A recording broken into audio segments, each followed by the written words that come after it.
1. We live. I like how it notifies you. This stream is live. Stream is live. We live.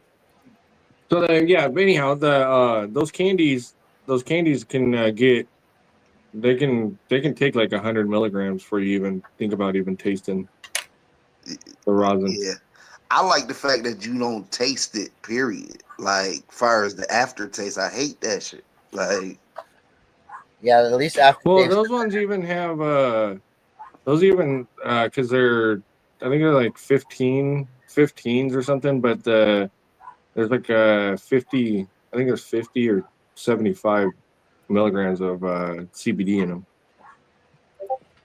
So it's got a considerable amount of oil in it.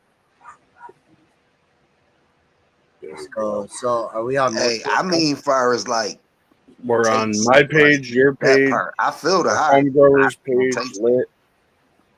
I'll close mine once we start up. Yeah, and then it's surprising that you like the fruit punch the most. I think that one's kind of the worst one out of the bunch. So everybody that's out there, the link that you see I put into the YouTubes, if you guys could click on that link, it'll bring you to the Homegrowers Network YouTube direct. That we're trying to guide everybody into those comments. Yeah, and then once we're up for a little bit, I'll close my other live, and anybody over there can funnel.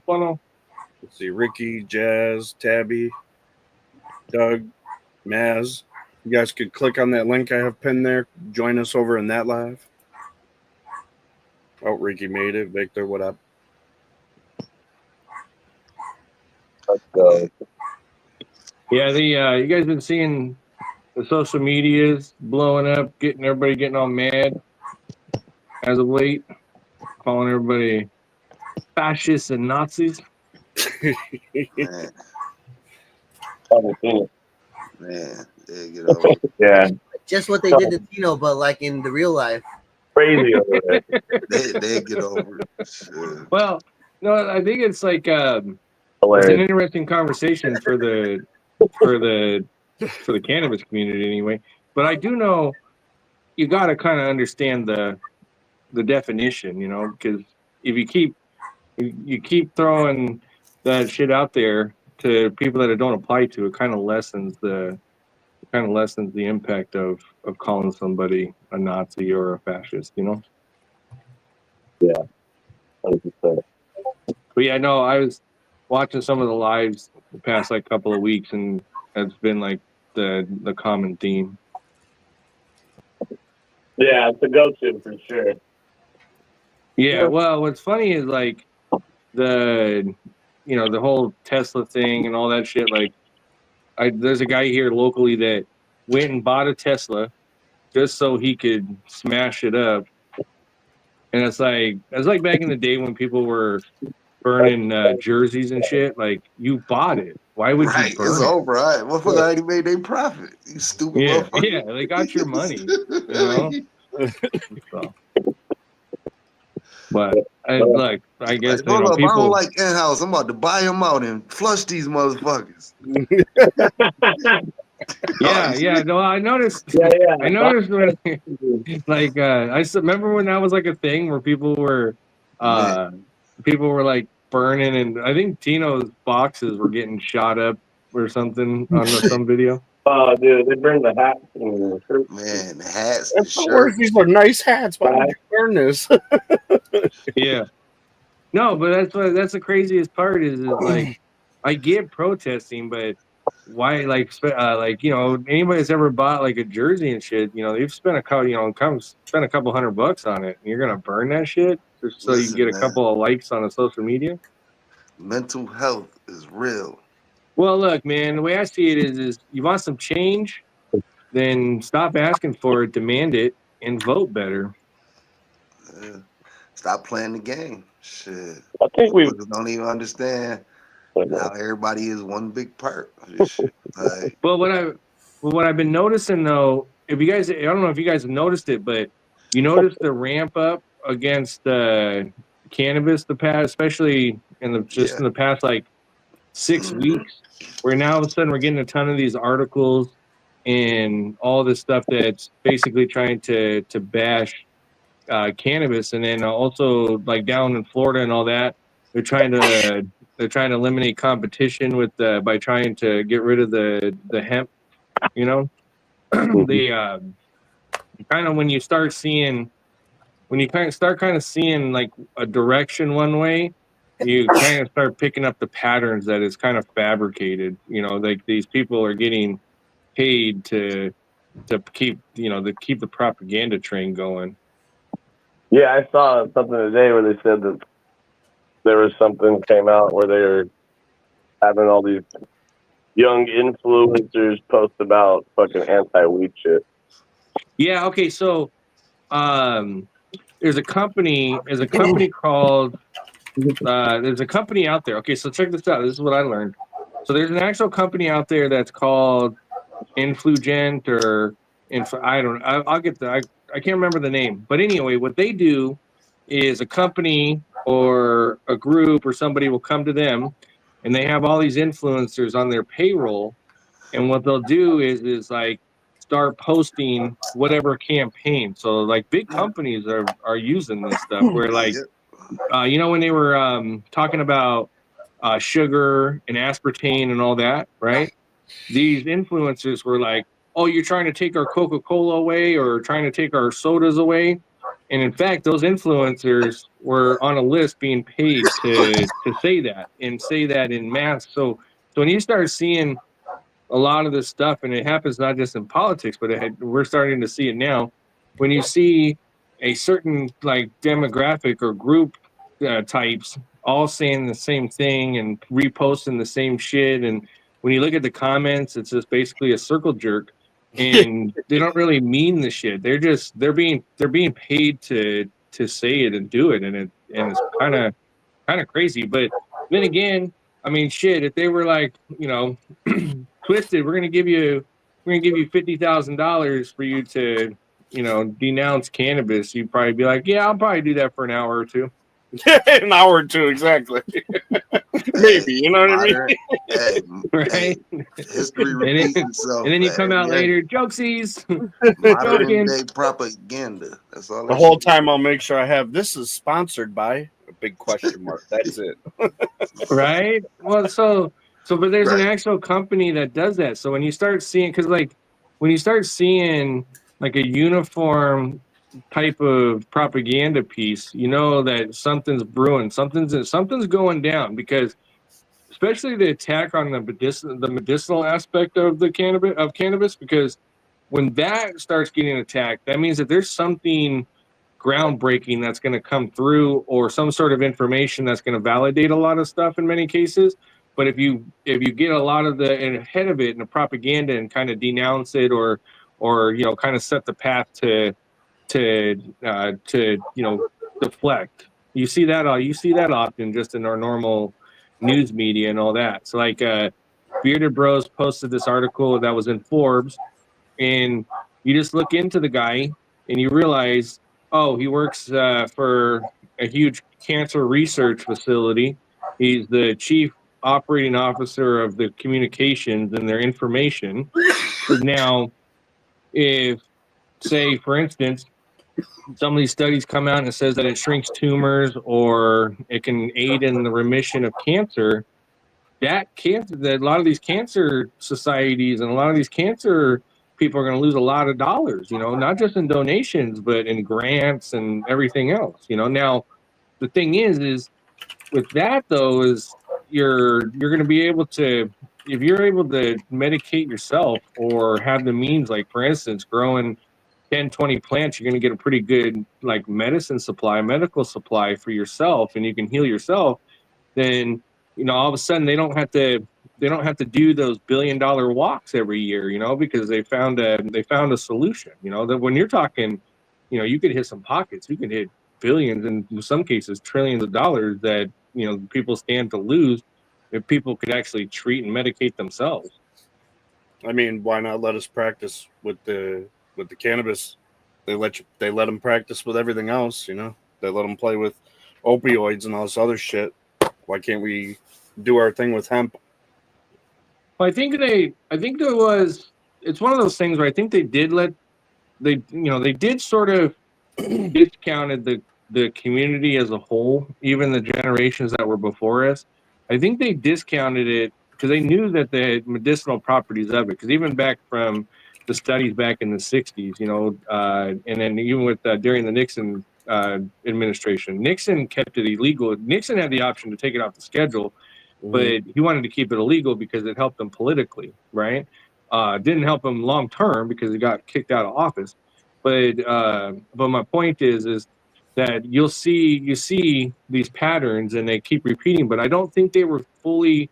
I think they underestimated the plant and the growing community and the power behind it because they did let everybody experiment with it. You did have the Charlotte's Webs, you did have the Rick Simpson's oil, you did have this stuff that just came to fruition and showed, hey, this does replace a lot of medications. This does help a lot of people. Now the real like the real situation is in the extraction. Everything, it's in the oil itself. And I think that we mentioned it before, but there's a combination, a cannabinoid and a terpene profile that is probably would be in under different circumstances would be called a wonder drug. Yeah. Yep. 100%. Right? Because a lot of people don't realize when you synthesize nature, you run into a problem. As an example, we saw that with remember the synthetic weed that used to be sold at the gas station and was making people fucking eat people's face and shit. Like K2 and all that. yeah. Yeah. So that's Oh man. you're taking something that's supposed to be a natural product, and then you synthesize it. That's when the body wants to reject it, and it's going to send the body to fucking who knows where.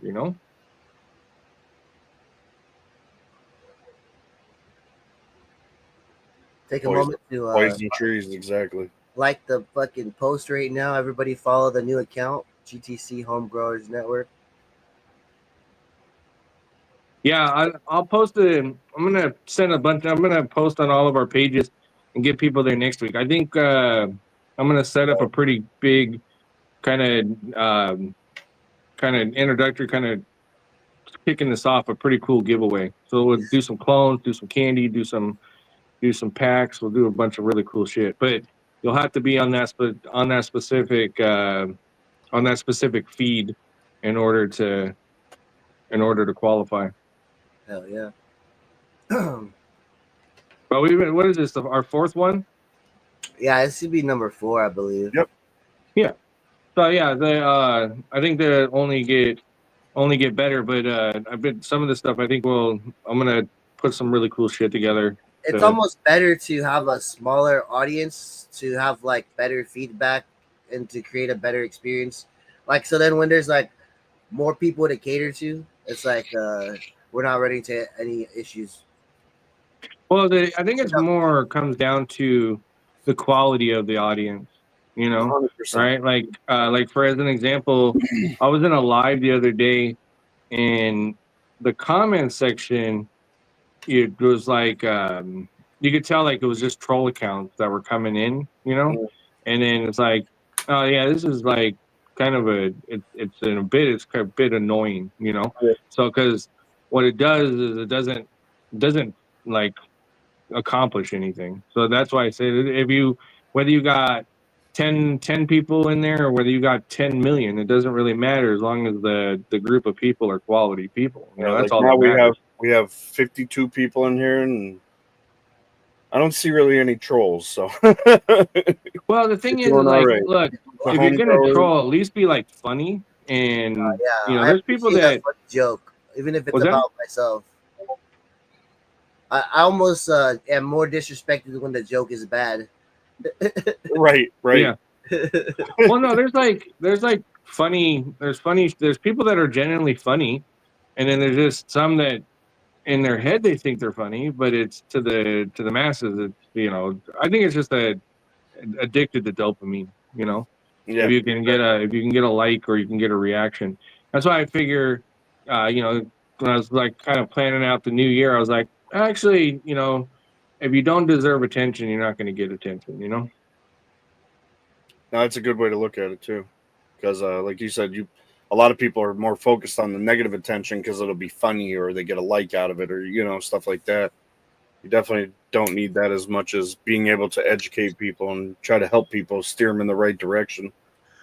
Well, what I find interesting is like or at least be consistent, right? So if you're gonna take up somebody else's campaign and say you're gonna trash somebody or trash something, then stick with that, right? Mhm. You know, don't a couple weeks later, you know, be on a live with that person or in their comments engaging with them like you never said that, right? Yeah. That's like, you know, Don't deviate.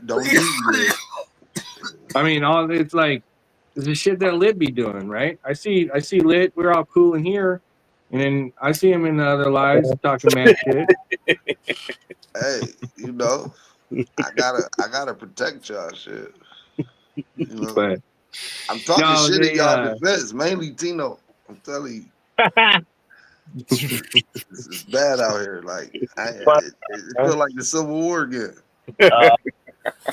Yo, someone he said the Civil War. someone was telling me a story earlier. They said, I finally got him. They said they've been waiting for Tino, the perfect time to kick Tino out for a long, long time. It was Benny. He Oh, goes, yeah. said he That's was what telling Litt a did. story. Man, And he I remember when Litt did it, and I remember when Spooky did it on YouTube. man, who's your favorite breeder, Tino? Yeah. It all started with that. I'm telling you. You was bringing little dumb motherfuckers in just to kick them out. we gotta bring back there's a picture out there of me in house and Tino on the Three Stooges face. Man, this motherfucker said, it was one day I was in the live, man. I'm just watching this shit. I forgot who was in there. It was the girl. She was saying something. Tino was like, what you said? She was like, who cares? I'm on the floor in tears. Like, this motherfucker nuts. Man, if we had all the clips of you doing that shit would be priceless. Oh yeah, he saves I them have all. seen a few people try to do what he does and not really get the same effect, but Man, because you got to Spooky. be like, you got to be 3 shades to the oh wind shit. doing it. Yo, that's the shit, dude. Oh my Yeah. God. I'll shoot that shirt off. Oh We my have to leave it God. go. 3 Stooges. Shit. I'll get some more of those made. That just sparked my memory of Marv's photo of me and you in his living room. What? Yeah, he's got it hung up on the wall now. Man, I asked him. He said he threw it away, or he got rid of it. He ain't throwing that that's away. weird. No way. Epstein had some weird photos too. He ain't throwing that away. He got a shrine to that shit. He be burning candles to y'all. You can send him a master grower certificate when he completes his. I got a Jesus candle around here somewhere. Let me hold on one second. Man, So let me get that. now pull out the sanitarian, man. I gotta go. I think I'm ready. This guy? I think I'm ready to try a guest again next week. This guy? Oh shit! That's Jesus. Oh, That's a Jesus. dude that be selling the lights on the live late at night. In the end. Oh, shit. Yeah, in the end. Yeah, I was on a live with him the other night, and we got into a big old huge debate because we were talking about he was talking about, so basically the long and short of it, he was talking about Oklahoma, and he was trying to sign some people up, and he's only got a couple hundred people to sign up, and I was like, well, you got to be a bit more active, you got to be a bit more vocal. And he was like, basically, I don't know if I misunderstood him or what, but he said, he goes, well, you know, you could go to the court, and I was like, what does the court have to do with anything about legislation? They uphold the law after it's passed through legislation. You can sue to stop it, but anyway, we just went back and forth. It was an interesting conversation, but it was like 2 a.m, and I'm arguing with Jesus on the live. God. Yeah, I don't know too much about the guy. I just know that he loves that live button. He's Jesus' people, and he's out there See? playing in light. See?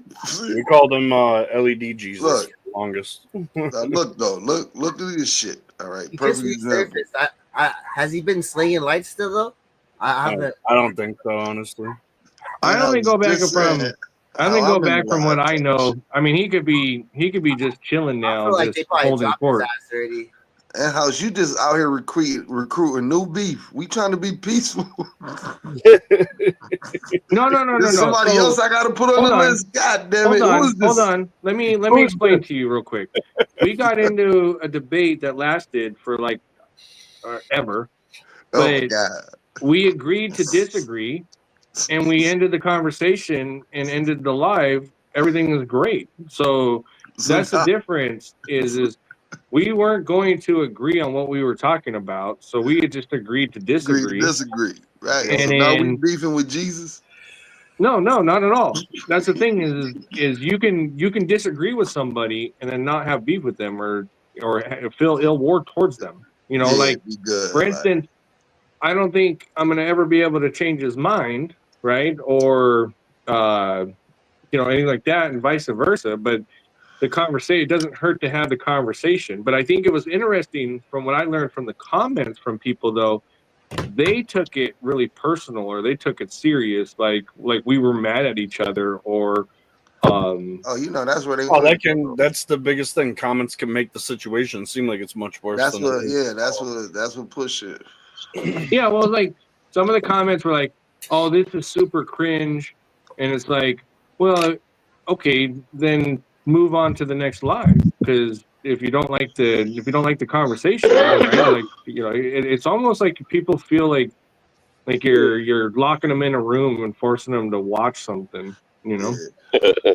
But what it was we were talking about the best way to get basically legislators' attention when you're trying to advocate for something, and we just weren't agreeing on the method is what our argument was. And his argument side was let's write some really stern, hard letters done by AI and get those into the public record, which actually is a good idea. But I said also too, getting and putting pressure on the legislators through phone calls, emails, social media, all that is arguing really about effective, because the new opinions. public court is exactly this is social media. And I just told them that ain't nobody gonna read those letters. They could go into the record, but the legislator doesn't give a shit about that. He or she isn't gonna read those letters. They're gonna be like, oh, fuck them. I'm gonna do whatever I want, because we're not the ones that's paying them. The lobbyists are. 100%. 100%. Oh yeah, crazy. But you guys were on for quite some time the other night. I saw that for a little while. Oh, were you in there? Yeah, I was in there for a little while. I was watching. You saw it. I don't know. I think we went on for like an hour and a half. Like there was people that were in the live that was like, they just bounced and then came back. We were still going at it. NDN, LED Jesus there, and oh my God, Tino, we beefing with Jesus now, Tino. You're crazy. Yeah. See, that's you the thing. Not live like with I think them. a lot of people would look at Why that would like you it's go some sort live of with beef. them? Oh in reality, God. you're just having a conversation. Like for instance, that dude's a scammer. there's a person that we'll never see the same thing in the same light, right? And we've gone back and forth and all that. And I once posted a comment that he had made on somebody else's page because it made complete sense, and it was like, the way that he phrased it and the way that he put it was a far better way that I ever could have put it, right? So I wanted to show that to the people that support us. And then he hit me up and was like, thought I was trolling him or something. And I just told him straight up, I was like, yeah, I don't expect us to be friends or anything like that. But when somebody nails something right on the head and it's right, hell yeah, I'm I'm gonna post that and share that. You know. Yeah, you're a realist about it. Yeah. Yeah, and so we don't have to go through that awkward niceties and all that. We left it where it was, where we didn't like each other. You can keep that up. You know. So I wouldn't say like each other. We just never gonna see eye to eye on a lot of shit. I mean, that's fine. That's life. Yeah. I was like Tino and I one time when we were like last year when we were driving back, we argued over minimum wage for like an hour, and people thought we were literally fighting, but no, we were debating like it. Yeah, we were almost damn near yelling at each other. I'm always trying to figure out if you guys are fighting or just like They're heated debate. this is like they're just mind battling each other. Well, what happened with the problem is, see, what happened was, why can't you have a good, healthy conversation? You put two stubborn people together, and you give them an impossible thing to debate. It's gonna get pretty fucking heated. Of course. And then the comments started green with fucking in-house. I was like, No. The comments, I think the comments were like there was a lot of split, but I was on Tino's page, and then but yeah, the people were that like, shit was pretty good. But people were the comments though was good because people were like, well, actually I can see both sides, and then it was actually a good enough debate where some people they left with more answers than they had shown up with. We all learned something that day. No, we didn't learn shit. I did. Maybe you didn't, but no, it wasn't like. But that's good though, because once you start like actually getting into something and digging into stuff, that's when you really start getting the best ideas and the best ways of looking at it. Right. We could fucking go back and forth. It's not like we kept arguing when the live was off, or it's not like we like we're mad at each other in the car for 20 hours. You know, we had fucking 15 more hours to go. You know what I mean? But that's the thing is like but when you know somebody, once you okay, yeah, we agree on some of this, but the vast majority of this we're not going to agree on at all. Then that makes more sense to go, okay, well, for some people they have to be right, or their point is king. Right. So, you were kind of making a good point. I was kind of like at the end there, Like, okay. No, okay. I understand I can at least admit that I understand what you're trying to say, you know what I mean?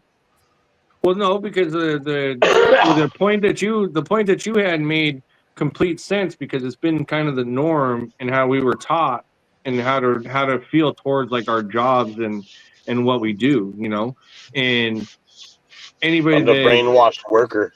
That's what it is. Well, yeah. Well, shit. Think about it. Like, you work for a company for 30 years, and then you go to get a job somewhere else. They're all pissed off and mad. But also on the flip side, you could work for a company for 30 years, and they lay you off, and they'd be like, "Yeah, thanks, see ya." Or you could die tomorrow, and somebody's in your desk by the end of the week. You know why they fire people on Fridays? Why is that? So they can cool off over the weekend. Real deal.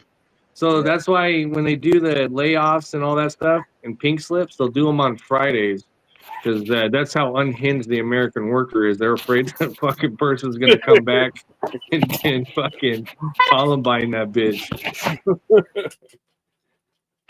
Well, it's not like it hasn't happened, Like there used to be a phrase back in the day called "going postal." I swiped out. I'm back. Wow. That's all right. You got the keys. You can get back I'm still here. Yeah, still here. You're here. You're here. You still here, my child? Is Spooky muted? No, he's not muted. Okay. He said, "I know what I got to do." Yeah. So we know that it happens every time pretty much, right? So if I come in after, wait. Well, we didn't have to do it the first time. If I left at any point after, then we have to do that probably. But in the beginning, we didn't have to. It worked for a while. Can you hear him now? Yeah. Okay. Let's go. So I just need to comment at the very end. Not well. I came in when you guys were already talking, and that was fine. But if I leave after that fact, like we start the live, and I leave, I think you have to come back in after. Actually, I think what I'm going to do next week is I'm going to switch to and do it on the iPad. Oh, that might work too. Try it That'll out. probably fix a lot of the issues. But yeah, no, Your sound sounds good this week. It's solid. No static or anything. Yeah. It does sound way better. Yeah, but it's really good though, because I think, just to try and finish that off, is I think just having conversations, and even if you're, heated debates and all that, it's good. It's good to have, 100%. 100%. Everybody gets their opinion out. You get to maybe looking, like Tino said, he learned the point that you had, and vice versa. You learned the point, you saw the point that he was getting at. So it's not like either one of you was right or wrong. You just had different views of it, I guess you could say. Yeah, I think that's how it another thing sounds. that is also, when you kind of think about it, is like the debates isn't necessarily, I guess it is a right or wrong situation, but I've seen people where they get into an exchange, and then they get like, it's almost like personal all of a sudden. Then they let their feelings get in the way, and then it turns into something completely from what they were talking about. Like you said, they let their feelings get in the way. It's exactly what it is. But So, off subject real quick, you said something about hydrogen water the other day in a chat, and my wife decided to pick these up. They're little hydrogen. Let's see if I can get them. Yeah, I got one of those. It's legit. It works, man. I was up it does. 36 hours on this bad boy. What's that? I said I felt like it kept me up for 36 hours. It gives you that energy in you. Yeah, no, look, okay. So try our, I don't know, but the best, I think, that I found that works best is first thing in the morning, hitting that water first thing in the morning. And so right when you get up, even the Japanese lore, right, says you want to drink a glass of water right when you get up. First thing you do in the morning is drink a full glass of water to start the day. Get that blood circulating. But with that hydrogen water, I thought it was like fucking smoke and mirrors and some fucking, black magic shit. I was like, oh fuck, here we go. And then I was like, oh, actually, this is pretty legit. But I did the same thing. I made the mistake of drinking that water at like 9 o'clock at night. Next thing you know, it's fucking 1:32 in the morning. Is this the right price? Like 182 or some shit? Like some of them, we got the cheap ones. It was like $25. Actually, hold on. I got one real quick, and we'll look it up real quick. 1 second. Got what? What the fuck are you talking about? It's a hydrogen water class. Water into hydrogenized water or some shit. Yeah, this right here. Oh yeah, where you push the button and it like hydrogenates it. Stupid ass thing. I need to get my other camera program back. I seen it before. I heard about it, but I didn't know people actually did that shit. So you're talking about this right here. In-house must have just got one. That's go. The same exact one. Yeah, I need one of those. I'll send you the link. They're $25 each. We got $40 ones. Go. 120 ones. I'm telling you, Spooky, we got two of the $25 one or $22 ones, and it's the same one he has. It works. That's great. dope. So it gives you energy and shit. Oh yeah. It says on the box, for better hydration, powerful antioxidants, balance pH levels, detox the body, lose weight, and boost the immune system. But yeah. So because look, it's funny you were saying that. Alan, when did you get one? I've seen that one. We've had it for like 3 or 4 days now. Oh, okay. March 2 days, 2 to 3 days. Yeah. No, look, I'm usually skeptical about that type of shit. And then so when it showed up, I was like, what is this? And then And then it was like, don't knock it, try it. And I did, and I was sold. I sent the Amazon link to our chat there, so it's in there. Yeah, you push the button, it lights up for 3 minutes, and then it just drinks away. What? Yeah, I usually pour it into a glass because drinking out of it is kind of awkward. Yeah, I've been drinking right out of My it. bad. Yeah. Stop touching my mouth. I don't. I'll drink the whole thing. So like usually it's the morning, and I'll fill it up, let the dog out, and then hit the button. It takes a couple minutes, and then when the thing beeps, that means that it's done. And then I'll just down the whole thing because in my head, I'm thinking the hydrogen is escaping the water, so I need to hurry up and get it into my system. Try it out, Travis. Get Try it it into my out. system like fat bastard. Yeah, Get in my belly. there were 2 for $43. Yeah, I just seen that one. Yeah, Yeah, I I sent think, the link in the chat, so you guys can check them out too. Oh, you know what? Actually, I think what I'll do is how much are they? They're like on this one, they're $23, something like that. $22 after tax. I think we should buy them and you can logo them up. We can get them bulk for about half price. Alibaba. Oh, Yeah, okay. Let's about half go. price. I was looking them up for 2 days. Alibaba. It's about half price. You guys can pay us. So, Yo, we've gotten like 3 or 4 people to buy them already. I was like, yo, I'm about to just buy them in bulk, give people a small discount, make a little something so I can keep getting them. Yeah. Yeah. Hold on. We gotta edit this part out. You guys are all investors. What up, Dre? yeah, you guys want me Wait to till I hit them with the meme coin. I got the meme coin coming. Go. You guys want me to I'll edit on this. I'll put a logo on it. I really want to try because That'd be cool. I feel like I could drink it right first thing in the morning, and then because I got like an hour. Out here slinging hydrogen water. Right? Oh, you can't hear me, huh? Can we infuse it? Can you hear in-house? Can you hear Spooky? No. You can't hear Say something, Spooky. Say something, Spooky. I can hear him. Okay. I can hear him. Why was I talking over him? No, you're good. Is that the nice way of saying talking over Spooky? No, because I lost. No. I fell out and fell back in, so I just wanted to make sure you can still hear me. I have a link pinned over there. We got Alec, Ann, Dre, Garbo, Perry. If you guys could hit that link that's pinned over there, join us in the other chat. We're trying to get everybody into one. Yeah, we're looking good right now. We got 40 people over there. 12 stragglers in I got 13 in mine. Hey, look. Let's go. The sign. So it holds 420 milliliters. Yep. And check this out. I'm telling you, you got the same exact one that we did. So this is what it's equivalent why to. is there banana there? What is it doing? What does it say that? Like It's basically telling you it equals out the vitamins that are in it because it boosts the ppm and EC levels in it. so it's Yeah, like so water, it's 516 bananas. 38 Electric calories. conductivity, guys. EC. That's what it stands for. Yes. Yeah. You're putting electricity in your body. Let's go. I'm kind of wondering. Energy. I'm kind of wondering how dog type shit.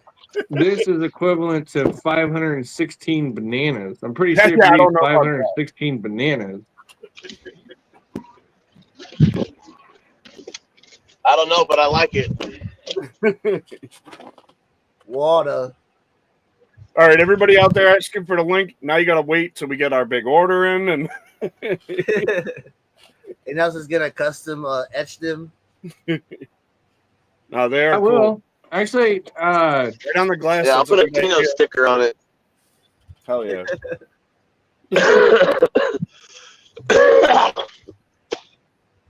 yeah, Those I'll are order a few. $35.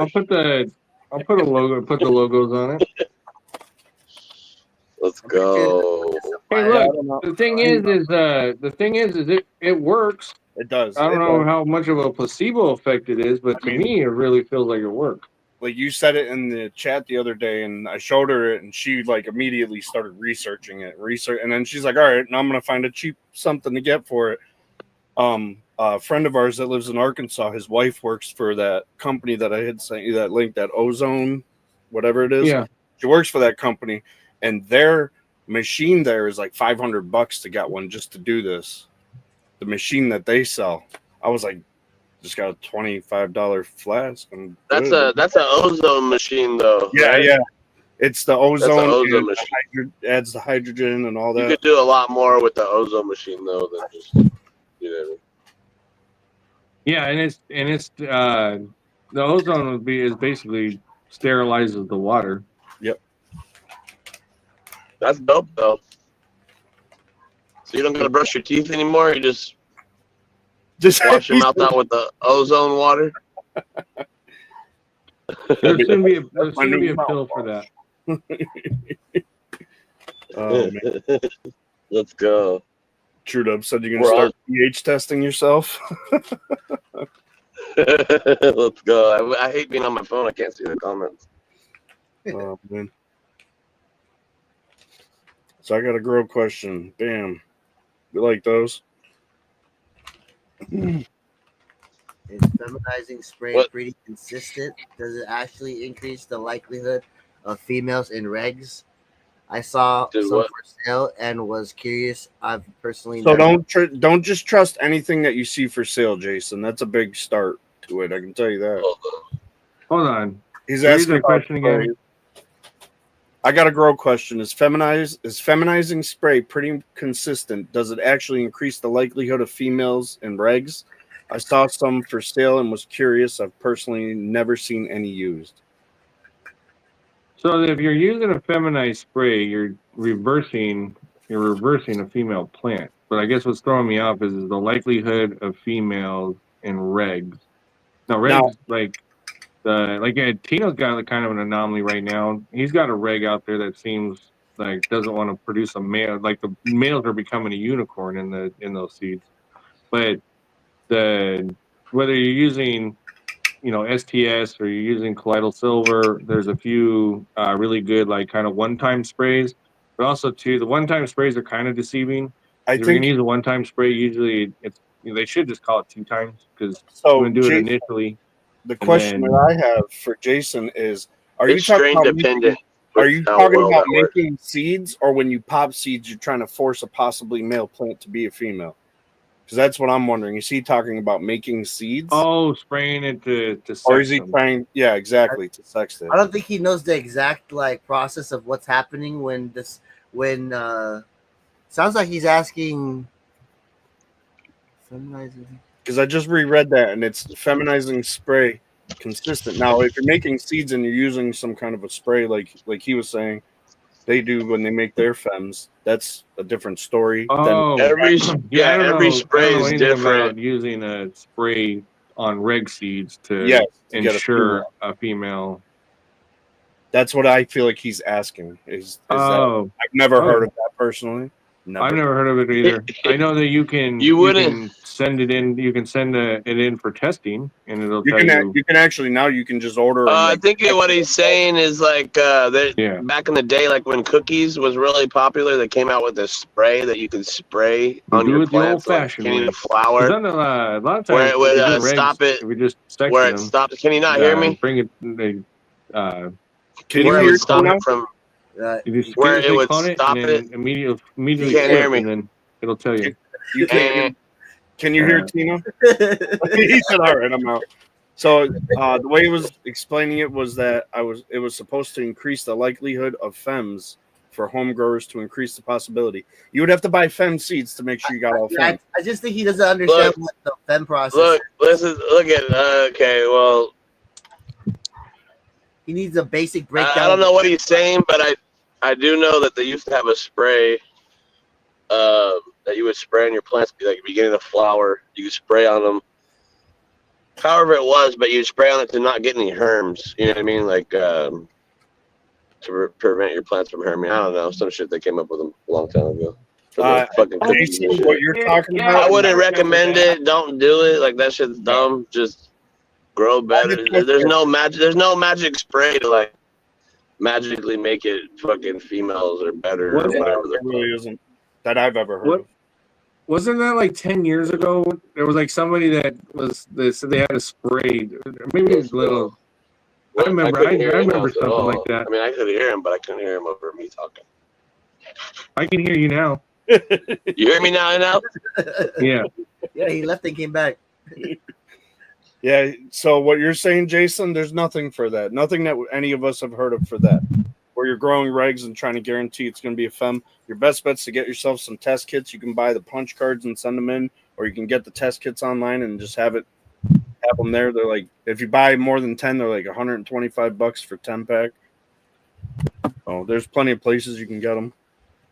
But Tino's right though. There was a time when there was a claim that you could use this magical spray and your reg seeds were going to be all fems. All fems.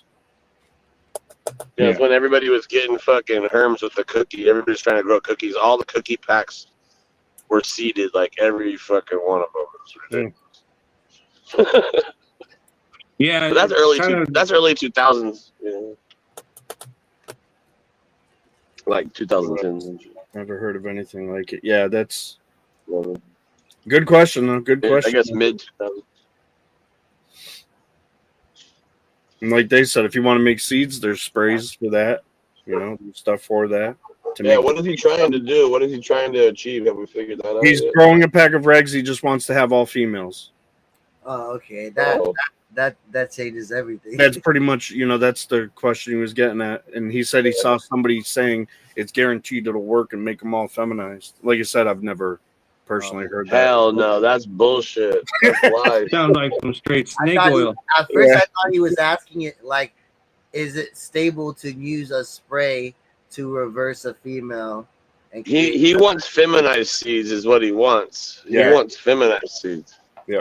There's feminized and there's regular seeds. So you can buy seeds that are feminized and they will all come out female. But those aren't called regs. Regs are regular. They have male and female.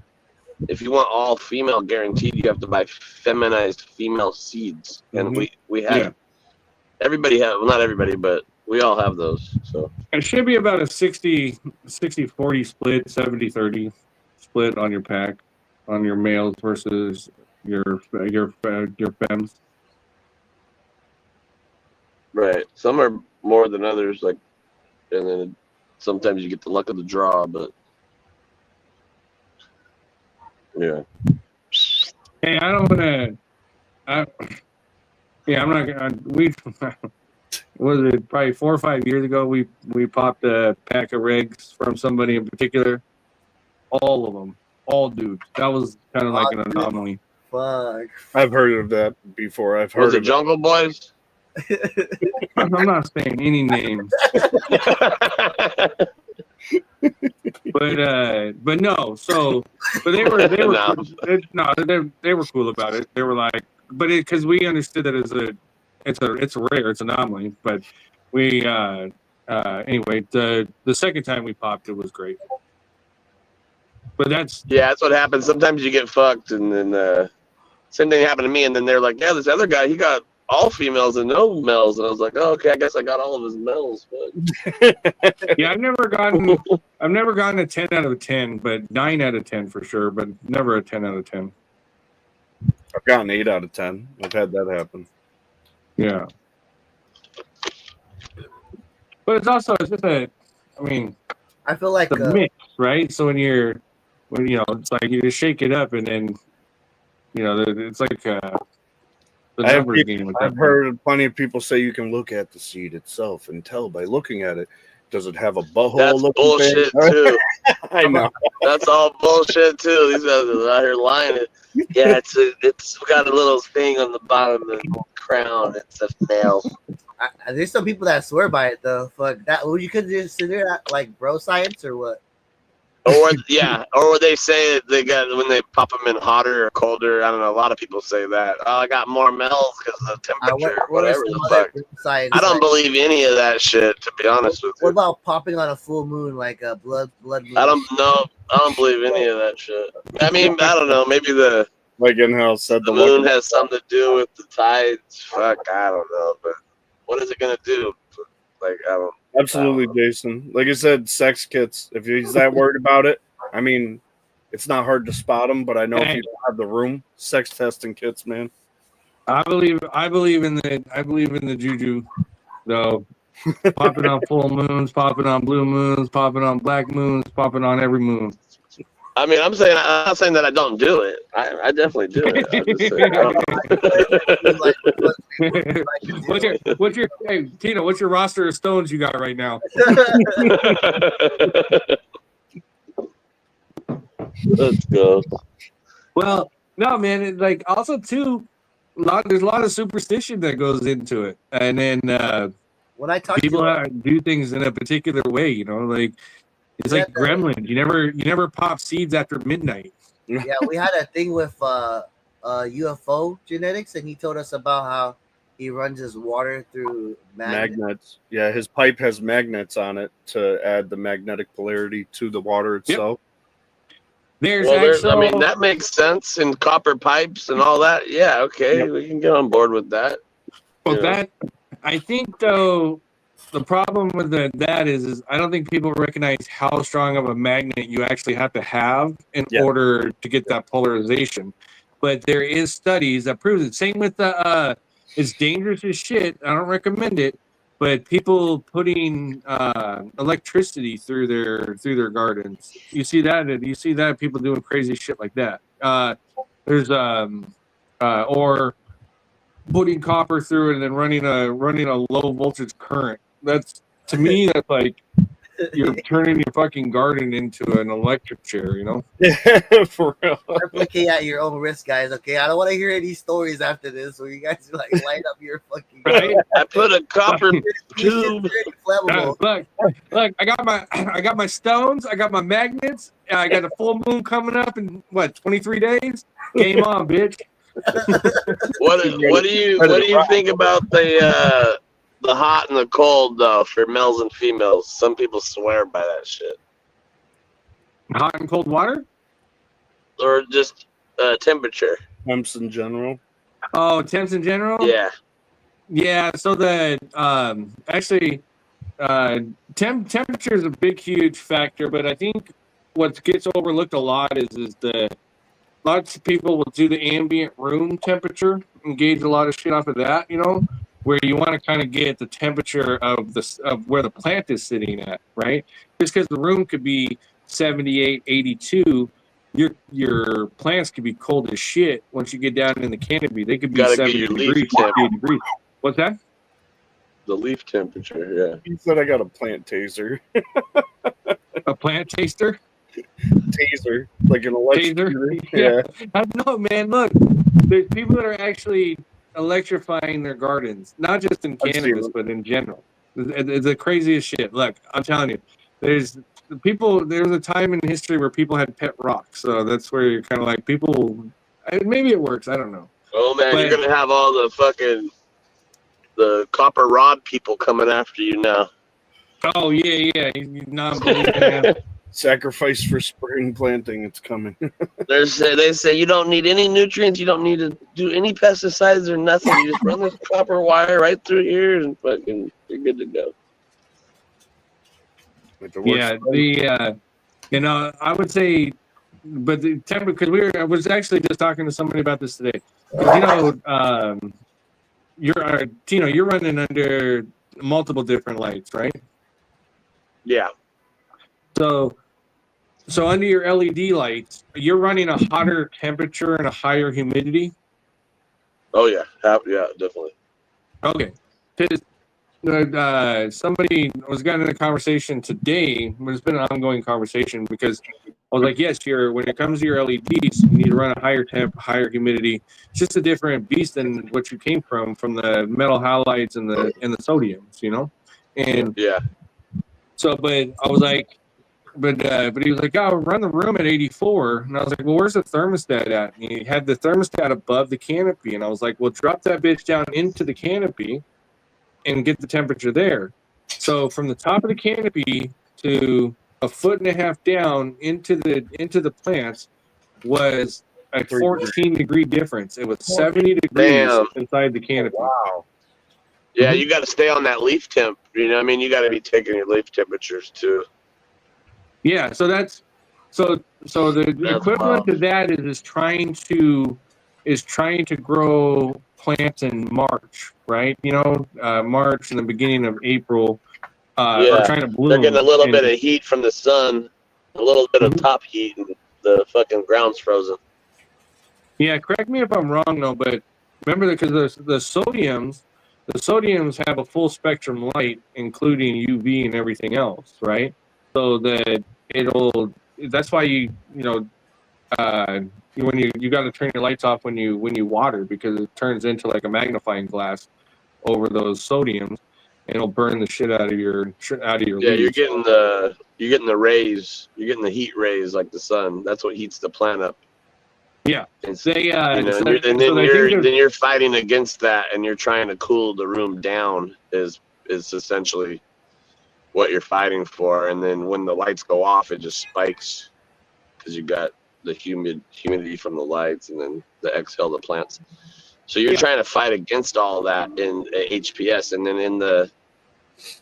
you're doing the opposite in the LED rooms. You're wanting to use the humidity from the plants to keep it up higher, and then you need to raise the temperature in the room to get your plant temperature up, because you're not getting the light, you're not getting that radiation heat, the heat from the, you know, you walk underneath the HPS, you could feel the heat. It's heating it up. It's heating the room up. The whole, you know, Mhm. it's not, you know, it's not the same. You know what I mean? So you No, gotta, it's not. So you gotta make but sure you you're have heating your to. plant up. Yeah. But you have to replace that UV intensity from that. You have to replace that, and so in order to do that, you need to heat up and when you're running LEDs, you need to heat the room up more, and then have a higher humidity, than you would when you're running those. Because another thing too is Definitely. what I've seen is, especially like when it's like tent growers or it's like smaller room growers, if you create because the ceiling is going to hold all the upper part up here is going to hold all the heat. But what you can do is say, for instance, if you don't have a climate controlled, if you're not AC or any, you don't have climate control, what you can do is recirculate the air. So if the air is moving, right, that's like an air exchange. So as an example, say you're growing in like a basement or a cold area, you can take the warm air from the top, recycle it, push it back down to the bottom, and so then it runs back through your plants and comes back up through your plants. If you that's a way to kind of regulate your grows Right. and You in could do like it the fall easily and winter too. time. Yeah, like with a simple fan, or just being aware of you know, where to circulate the stuff. That's how I kind of look at it always, is like above the lights, below below the lights, in between the lights and the plants, and then underneath the canopy. So there's like 3 spaces really to that I focus on personally. Yeah. So That's how I I look at it. I know I saw this greenhouse in as Litt's not in here, but as Litt puts it, fancy outdoor growing, right, is a greenhouse. And what the guy did was he has the beds, and then the plants are usually about 4 to 6 feet tall. And he was like, the only thing I need to have heated is this section from the bed to the top of the plant. And he goes, everything above that doesn't matter. So it could be, 30 degrees above that. So what he did was he created a radiant heat system. So the heat would rise up through the bed and rise up through the bed and then through the plants. And so he had ambient temperature in that range. But if you stepped away from it or got up above it, there'd be a huge difference in temperature. And that's how he was able to grow essentially year round. Yeah, it's dope. Yeah, definitely. Yeah, I didn't really. I wish I'd got to know more about it, but I think he was using a couple of different methods, but like radiant, because radiant heat is the best way to heat anything. If you're going to heat something, radiant heat is the best way to do that. And I think that greenhouses, especially where the future of growing is going to be in greenhouse because it's cost effective and the technology is there done by the Dutch. They've perfected indoor growing, and I see that the cannabis industry is gonna head to that, or as Litt puts it, that fancy outdoor.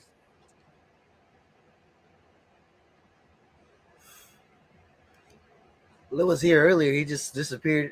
He did what Lit does.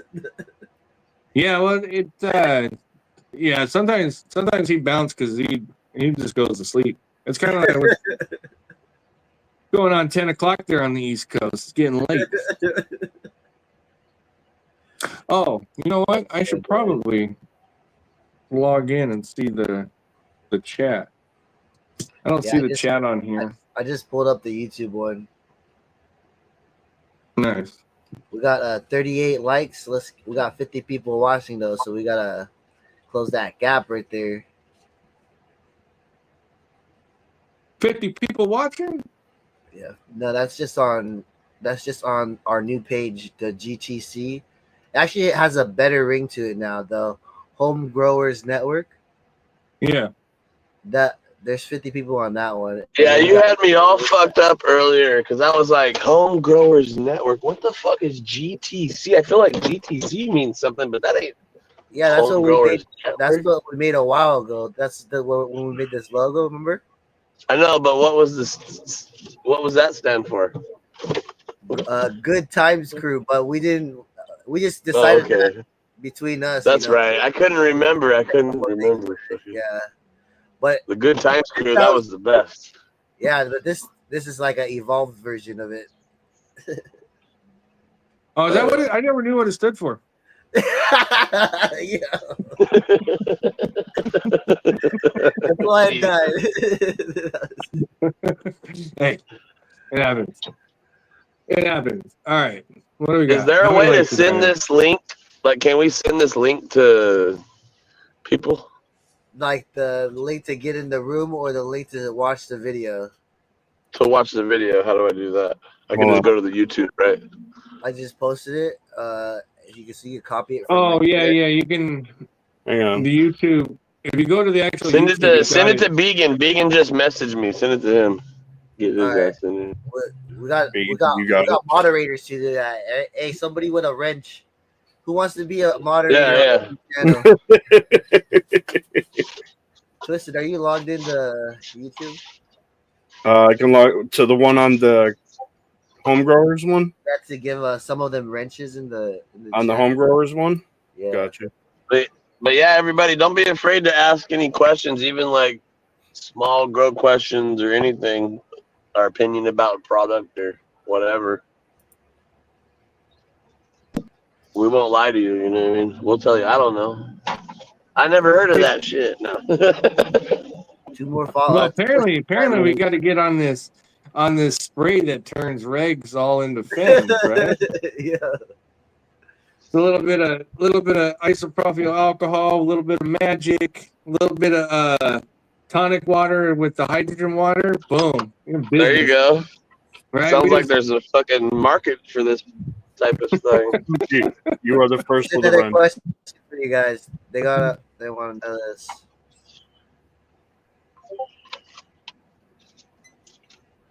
Oh, I beeped. Ready to drink. I put ice in mine, so.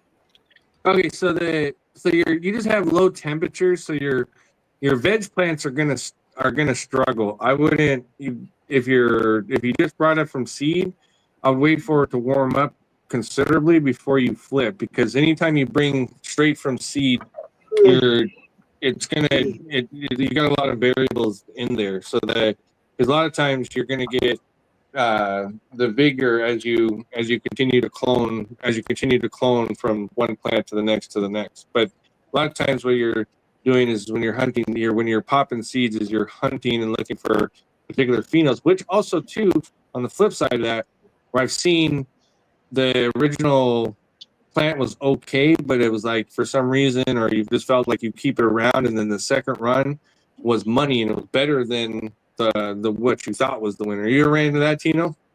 Where the first round winner loses out to the last place loser on the first run? Every time. Yeah. So yeah, it's always the one where you're like, that one ain't gonna be shit, and like I'm keeping this one and this and that, and then it's always the opposite. You never go by the looks. Yeah. So what I would do, Kobe, is probably run your lights at night so you can offset the cold temperatures, the overnight cold temperatures, and then that way you don't. If we're going into springtime, and as long as it's blacked out, then you won't get temperatures below 58 degrees, 55 degrees during the day, and so that will help you out tremendously.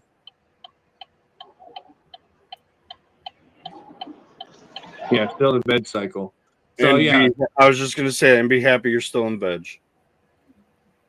Yeah, but you want to get a little bit deeper into the springtime or in the summertime before you flip, because the plant might not be hardy enough to take on the cold temperatures, but it's really also you got to keep in factor is if the room is cold, that also means that your soil or your medium is cold, which is going to have effect on the roots, and the more you're going to stress a plant. So as an example, you'll start getting in plants if the plant feels like it's gonna die, prematurely, it will even, it'll that's what will cause a late stage herm, is it's trying to create, keep its offspring alive and keep its genetic code alive. And that's how nature works. Because a lot of times when you see is if you get herm traits early, then that's usually a genetic defect. But if you get it late stage, there's more of a possibility that it was the newts are too high, or you have a major issue towards the end, because that's where it's going to do self-preservation. Let's go. Self-preservation. Yeah. Yeah. I always ran a lot of people my out there. lights at night. What's that? I said I always ran my lights at night just to counteract the heat and everything. Yeah. Kind of for the opposite reason, but it's the 6 to 3 to 9. Yeah, if you're running one room, then running it at night is gonna be less on your system, on your overall system, whether you're running air control, or because even back in the day, like old school, like air exchangers, exchanging the outside air, putting a filter and pulling air from outside, running it through the room, because it's debatable, but some people run CO2 the whole day, but in reality, the plants, right when the lights come on, is when when it's going to pull in and take its most high dose of CO2 in, and then you just maintain a level throughout the course of the day, so it doesn't drop below 300, 400, 500 ppms. Yeah, because they'll suck it down. Yeah, if you have one thing I've seen is a lot of people don't notice is if you have a true sealed room, or a real good sealed room, those plants will suck out all the CO2, and then it'll be just an oxygen-rich room, and that's going to have an adverse effect on your plants, because your plant isn't actually taking in oxygen; it's creating oxygen, and so it's converting CO2 and then converting it into oxygen. So all of a sudden you end up having an oxygen-rich room, low CO2. Now, normal sitting atmosphere, like if you live in the city, you're going to have 220 parts, right, per million. It's like 400 now. Is it Going 400? back to my global warming debate, yeah, it's 400 to 500 now, dude. It doubled, yeah. Yeah, so they I think I guess out in the foothills it's 280, 320, 400. That's something. That's to me like that's a lot of CO2 in the air. We fucking live next to a 450 coal here. mine. Jesus Christ. Sheena's It's asking, 450. That's what it's doubled. That's why I was telling you we got to get more plants. can you run your Gotta seed? put, Your we photo got to period get more Wow. algae in the sea. That's what eats up most of the CO2 is the algae in the ocean. Anyways, that's a different live. Yeah, 100%. So I think We all okay, wear tin hats and do a live. We'll get, I think what we're gonna run into. I think I got my tin hat somewhere. I think what we're gonna run into with these companies coming out with the combination of the AI and the VPD and everything kind of built into their system, right? I think what we're going to end up with is a lot of people that rely too much on technology and not actually getting the basics and understanding of growing, right? Because even if with the best technology, if you don't have the basic knowledge of it, you're kind of shooting in the dark. You know what I mean, right? And that's what I'm starting to see with some of these tents. Oh, we witnessed that. Well, that guy spent all the money on his grow, and it was ran by the AI. It was the Nexus thing, and then the plants looked all good. They did all this, and then when it came out, it was all fucking garbage in the end. He got a lot of garbage. Well, because you got to understand that. Think about it. Like the AI is learning from all these inputs, but where's the inputs coming from, right? And it's getting an overall consensus. But these plants and some, like, I don't know, I've seen where I've had to isolate or I couldn't grow certain plants with other plants because it needed to run at a higher temp or it needed to run at a cooler temp. There isn't kind of a one size fits all when it comes to growing. And I think a lot of people think that way, but also Definitely. There's a big misconception. But it's heading that way because the plants that are finicky or whatever, they just in the wrong environment are getting killed off. So they're keeping these terpless kind of shitty ones.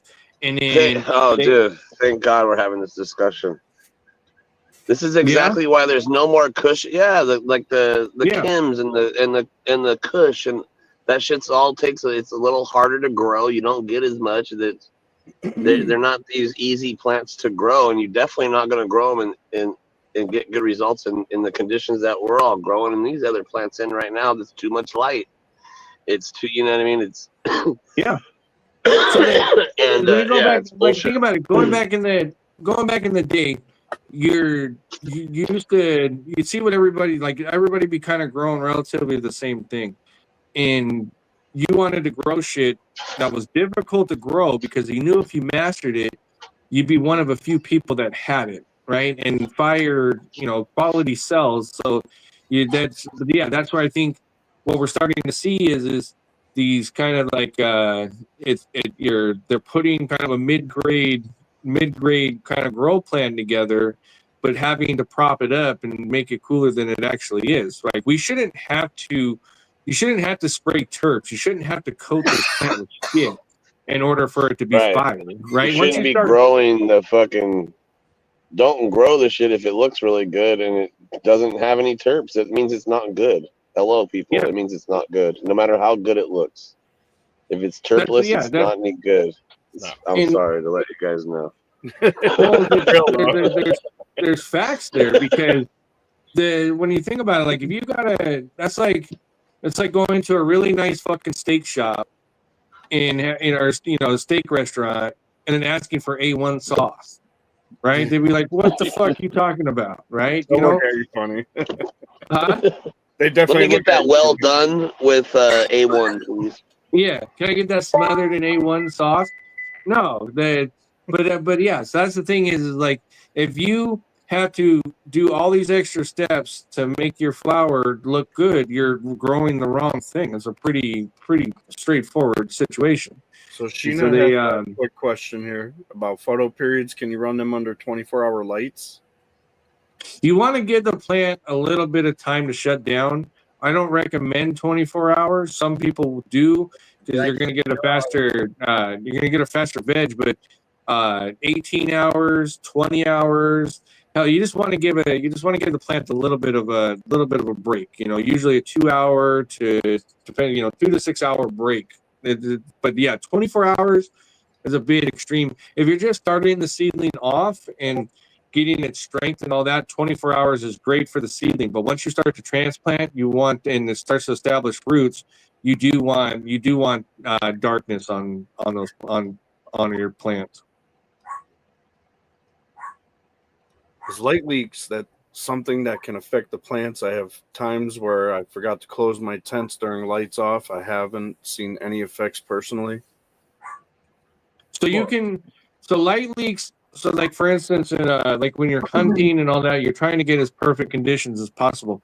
But if you sometimes, when you think about it, it's like I can't remember the name of it, but there's a name of it. So for instance, if you have like, where the zipper zips up, like being in a tent or in a room, and you have a pinhole, right inside the room, that pinhole, there's a lot of light that will shine from that pinhole because it's concentrated. The light's concentrated, so you still have light. It's still essentially it's a beam, right, or a wavelength. So that's why. So like when you take like a, like when you're trying to find and see something and focus, you just make a tiny little hole with your finger and look down it, and then it kind of magnifies the light. So that's why anytime you're setting up a room or setting up a tent or whatever, go in there, sit in there for about 5 minutes to 10 minutes, let your eyes adjust and everything, and then start looking around, and you'll start seeing the light kind of wherever your light leaks are.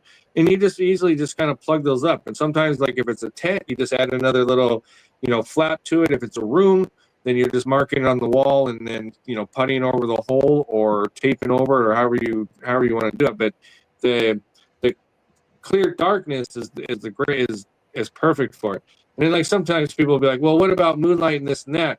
It doesn't have the intensity of a light as it like through like a pinhole, like a light leak.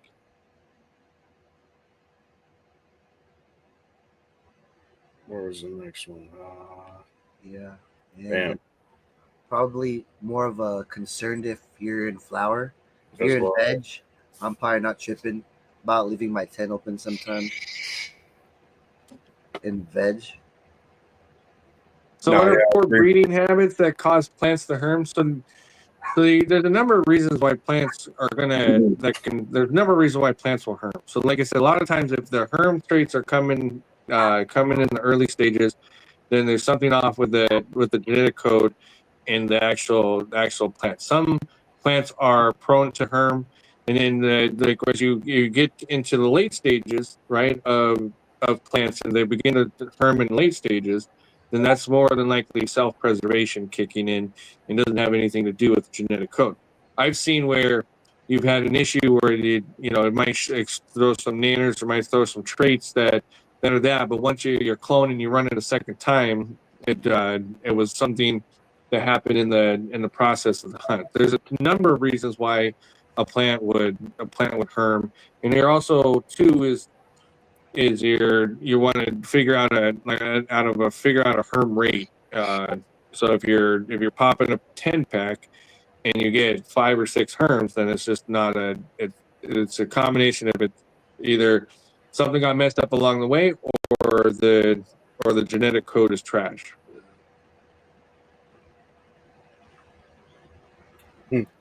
Big fox. Some humans everyone needs. Inconsistently grow conditions. Too much newts build up in soil. Yeah, Killer B. I mean, you seem to be doing pretty good now. That will do it. Yeah. So so I think what it is too, a lot of people forget that you don't run a full newt regiment on seedlings. You're building up a tolerance, especially now. Because one thing that that I have a theory of is the amount of growth that the cannabis industry has had in all the growing, you know, so especially in the past 12 years, 15 years. I want to kind of go back and see like where was the real major changes in a lot of stuff, because a lot of times when you have to mass produce something really quick, you use cheaper material or cheaper salts and cheaper you know, inputs. And I could see that happening in this industry where you had this explosion of growth and they needed to, you know, all of a sudden you have these nutrient companies and soil companies popping up all over the place, you know. And then with that, then all of a sudden we started having a bunch of these problems. But what I want to kind of look at, though, at some point, maybe we're having a discussion about it, was there was no really shortage during 2020, 2021, 2022, when every other industry had a shortage and stuff, you know. So that's where it's like, I've seen it before in other industries where they use something to subpar or something not as high quality, you know, and they'll do a substitute, and then down the line it becomes a problem. I mean, yeah. So there's like a lot of times you just look at patterns, you look at things that kind of make you go, that's kind of an odd anomaly or kind of a weird situation, you know. But it makes you wonder how much of the actual problems that are out there with what people classify as mids or trash is actually due to the newt regiment and the way it shitty was soil grown. conditions. Yeah. Right? Because you're, in addition to like different environments everywhere, and but the inputs is really critical, because I've seen people that been wild where their inputs are crazy. They're just fucking eyeballing shit and they seem to do really great, right? And then I've seen other people that have had the same newt regiment for a decade and, you know, and had some serious issues along the way. But when you look at the one person, you know, the people that had the same newt regiment but had to change because they weren't getting the same results, something in the supply chain changed, you know, something happened, Something you got know, like, diluted, something was supplemented with something else. yeah, Makes sense, like yeah. you see it in a lot of like in a lot of products and stuff, like where stuff used to be like solidly made, and then now it's, you know, it was you know, cheaper metal, cheaper everything, and then but it can happen in this industry as well too. So that's why I think that especially like when it comes to some of the big huge, you know, conglomerates, when it comes to the nutrient companies, you do got to kind of factor in like how much has it changed over the years. Maybe it wasn't the grower, maybe it was the supply. The supply got cheaper or not as high quality as it used to be. Because when you think about it, back in the day, you know, especially like the nutrients, they were hella expensive, but you know, we had a higher price point for the bags that were going out, so it was just cost of doing business. But as the market shrunk and the margins got smaller, you know, there was stuff that got skipped. I think in the process, a lot of people in turn, in many cases, lowered their standards, and the people that didn't or refused to lower their standards still have a high set of standards, and that's where you're getting this you know, kind of hodgepodge mix of stuff, you know, mix of different views on what's quality and what's mids, you know. Yeah, exactly. It's like the human body. How you eat and how you treat yourself is how your body's going to feel.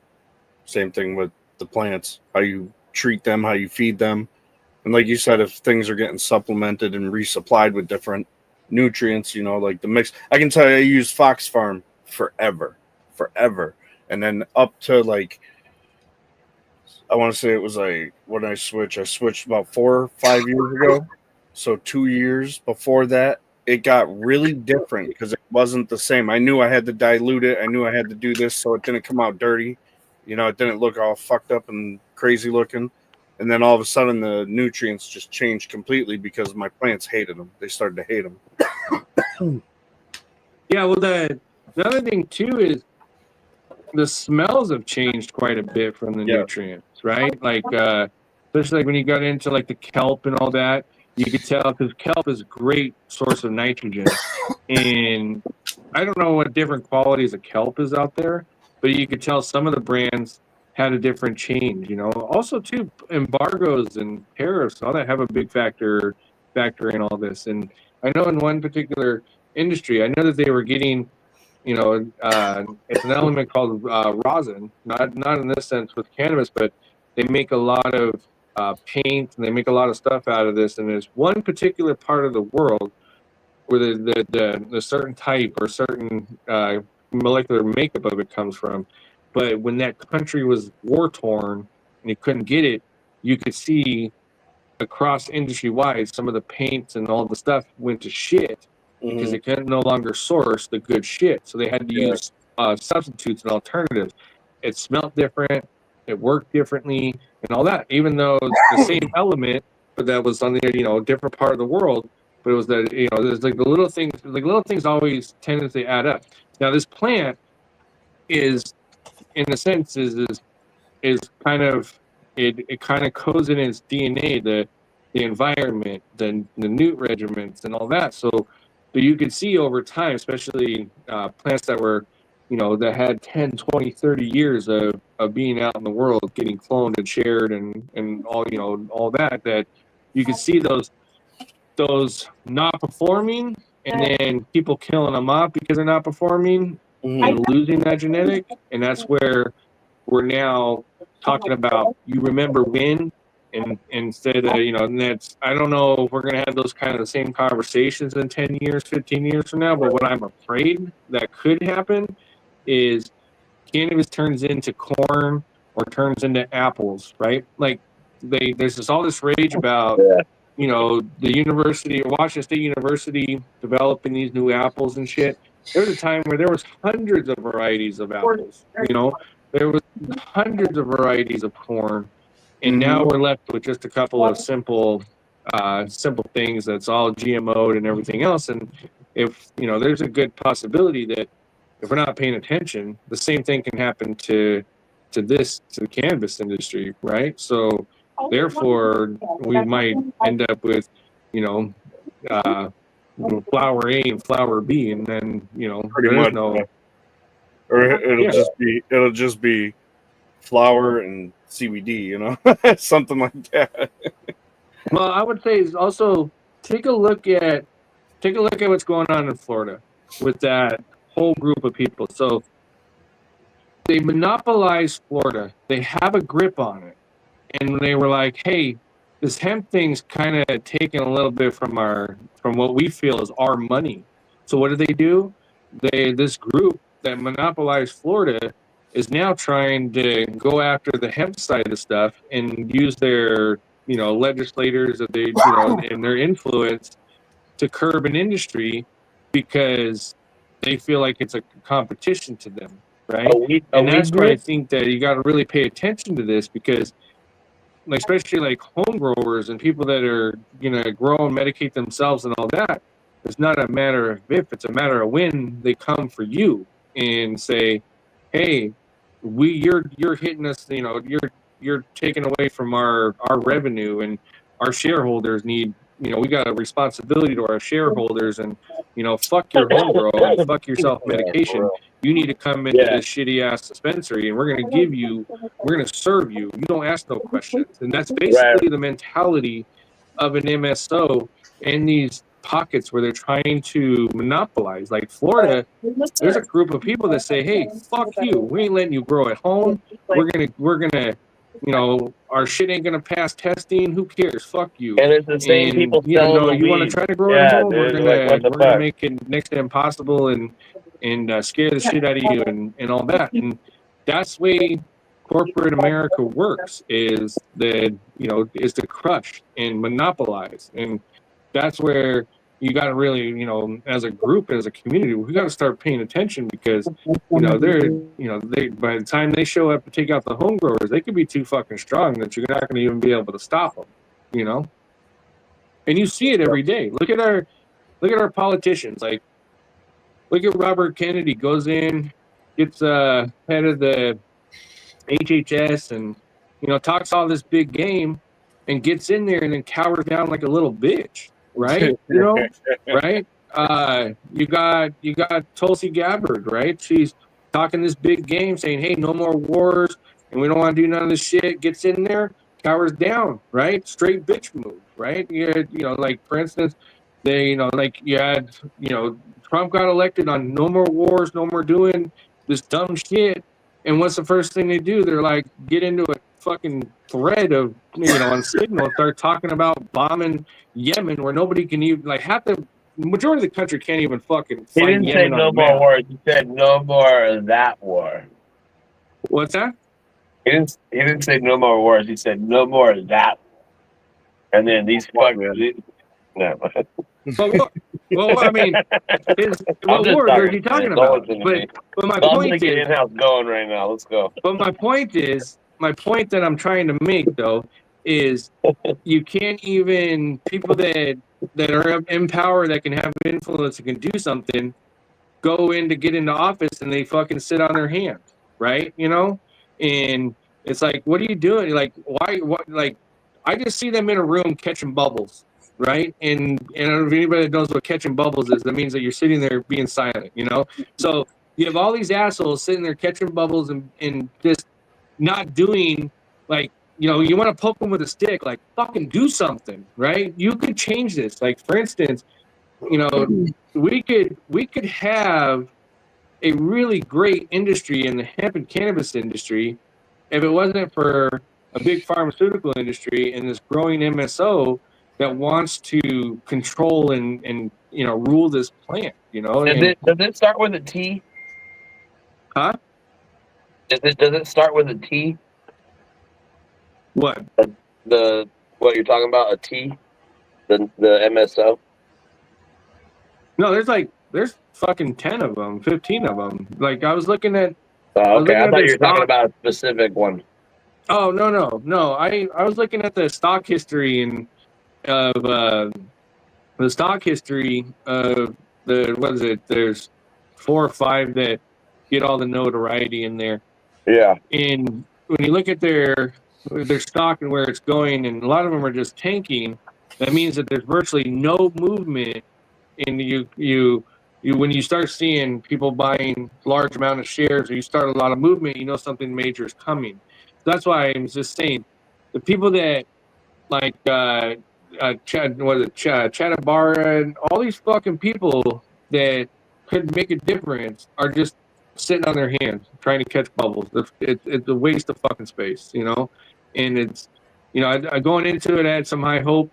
And everybody was focused on Kennedy and the vaccines and bullshit like that, where it's like, they can put pressure on the HHS to release studies and make them public on the big, huge benefits of cannabis. But their overlords, which is pharmaceutical, they're like, fuck you. You need to inject shit into your body or take it through a pill. That's the only way that, we're going to give you the illusion that you're getting better. And I think it's time now for people to take the power into themselves and start looking outside of shit. Like with the conversation we've been having for the past couple of weeks, is there's strains that are now identifying that it's good for ADD. If you find a good cannabinoid and terpene combination, it'll keep you from bouncing off the fucking walls, right? Keep you from having to be beholden to having to take a fucking regimen of pills every day. There's so many possibilities. There's so many things there's so much potential, and it seems like we're just wasting it. I forgot what I was going to say. Tell me in the comment. He said, Insider trading. You can, when you start seeing. What were we talking about? I had something really good. What's that? He had a good one, but it slipped out of his. He was talking about the people in Florida that are ganging up on cannabis lovers and home growers. Nah, I'm just joking around. Let's go. Well, the Florida thing, watching the what is it, the sunburn guy come out and basically was like, huh?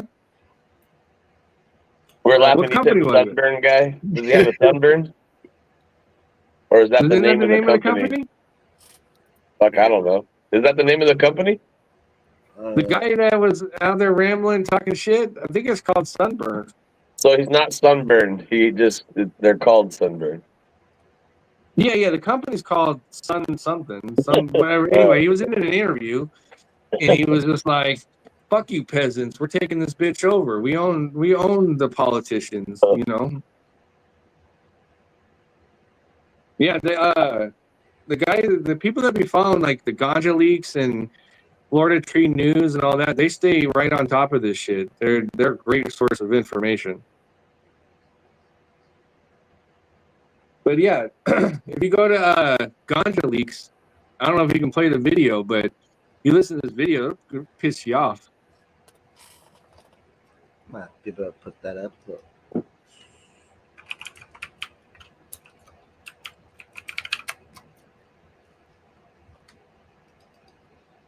See if I can find it. Better be pissed off than pissed on. You guys remember that old man? Yes. Yes. I beat the brakes off that dude. I think that was in Oakland. Sunburn boycott.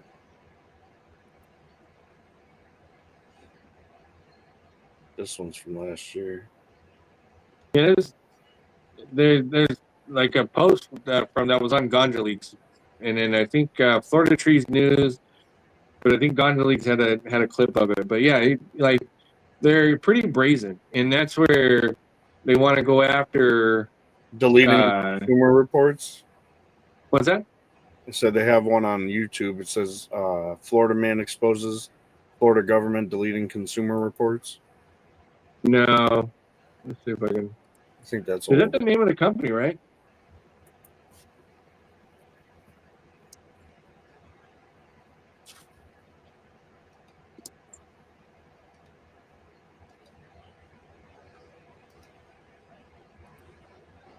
I got Ganja Leaks Instagram. You said it might be on there. Yeah.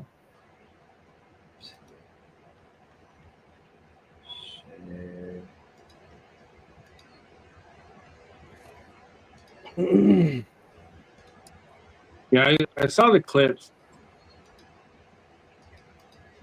Trying to find it. Is that? Do you recognize any of these? Oh, right there. This one? No, go down. Right there, green shirt. This one? Yeah. I don't know if you can hear sound on this. Twisted, can you replay this with sound? You should be able to. Yeah, you should have sound. You gotta hit the play right there. Yeah, the mute button on yours. You were just on it. The best weed in Florida. I think the big bill we're Is there echo? It's good? Nope, it's pushing fine. this year in Tallahassee, and I'm active on, is the hemp legislation. Now that everyone realizes that 98% of the products can shipped in from out of state, some regulation around the out of state. Yeah. And then I think you're going to see they're going to be able to play ball with CBD. Yeah, this guy which is always the intent. definitely on a If good you're one. truly growing hemp and it's truly less than 0.3%, and you're not doing this THCA, because by the way, under how THC is calculated under the Florida hemp law today, I could take my flower back here in the vault with the COAs that we have here today and go sell it in that smoke shop legally if AMI would let me. It would qualify under the definition. What's going on as it relates to hemp regulation in Florida? You have 9,600 smoke shops selling full THCA flower that's being shipped in from California, Oklahoma, Colorado, Oregon, Washington. Isn't there a storage down the street? They're everywhere. Yeah. It's buying gas stations. I mean, there's a store in West Palm that is a hemp store selling cookies, Jungle Boys, Incredibles, THCA inside of an ice cream parlor next to a kid's park on Clematis Street. Yeah. And look, I'm not a Karen on top of a white soapbox here. Moreover, what's not good for this industry is a bunch of out-of-state weed smoke shops. There's 9,600 plus 5,200 gas stations. So it's this little loophole on THCA. That's what we're looking to fix. And you can literally go onto a website. There's multiple websites, and you can place an order and have it shipped to your house, pay with a credit card, and it is full. I'm no white Karen on top of a soapbox, but here I am. The vertical market makes it incredibly cost prohibitive. I think it's You got to replaying be an itself. operator. Yeah, like I'm telling you, the shit's wild, man.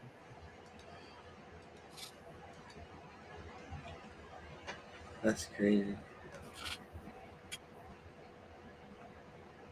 Yeah, I've seen a lot of people doing that THCA shit.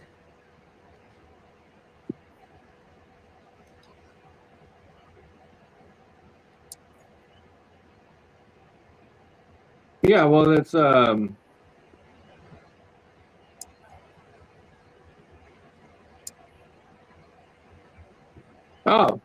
dude, I need to practice what I preach. I was in the wrong fucking page. For what? I was over there supporting my friend Twisted on his YouTube. That's all right. We still got 64 people in here, so let's go. Yeah. So I was talking about it earlier, but I think I'm gonna put some cool shit together for next week.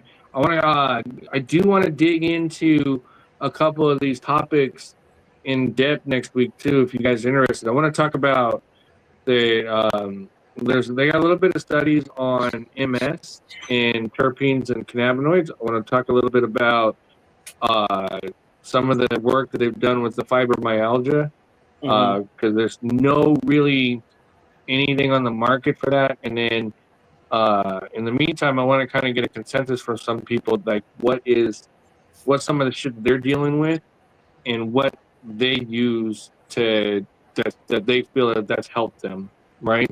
And how they came across that conclusion and what and how they how do they make that happen? That's what I kind of want to kind of dig into, you know. Let's do it. I'm gonna. Hey, do you know any like? Is there reliable like at home or options for like potency testing and terpene breakdown testing? At home. So I don't know if he knows about it, but I can tell you UFO has one. It's a machine, and the little cartridges, you stick, whatever, half a gram in it, and it goes through and it tells you all that stuff. It pulls up. It's like $1,200. I don't know. I'm sure In-House knows of some too. Yeah, there's a couple. Definitely the one not to get is this piece of shit. Wait, which one? The purple one? Yeah. Okay. Look, man, I don't know what kind of fucking donkey show that they're running over there, but I'm telling you, like, at this point, if you pull up the history, it's been used like 40 times. So what is that? That's fucking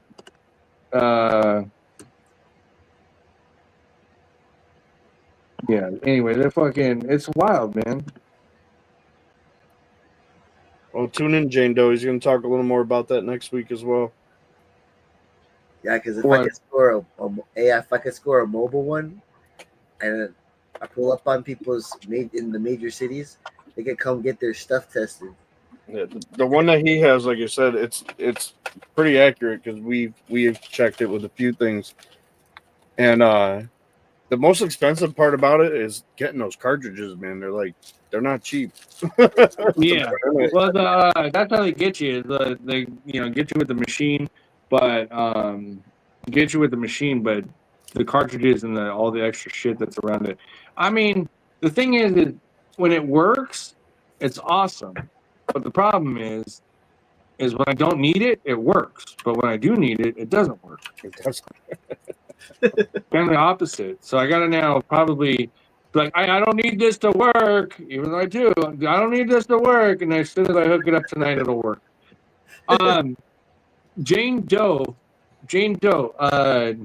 Actually, if that is something that is affecting your life, look up a company called Tonix Pharmaceutics. They're in like the second stage of a really promising medication, specifically for fibromyalgia. Now, it's gonna be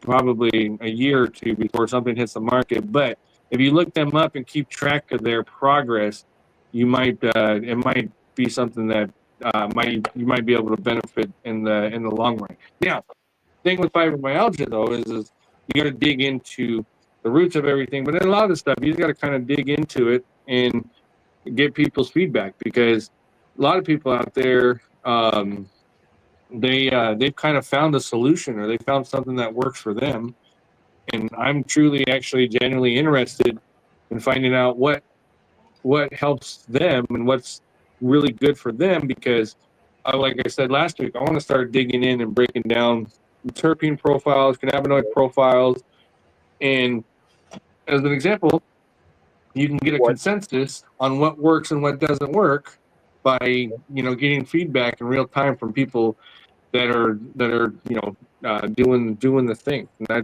think that's what I'm really excited to kind of dig into this year is, if you're like, hey, I use this or this tincture or this edible or this flower, and it takes away my anxiety, and it's really the only thing that's taking away my anxiety, then I want to kind of get to see what the genes are in that, and what's the combination in that, because that's a starting point to expand.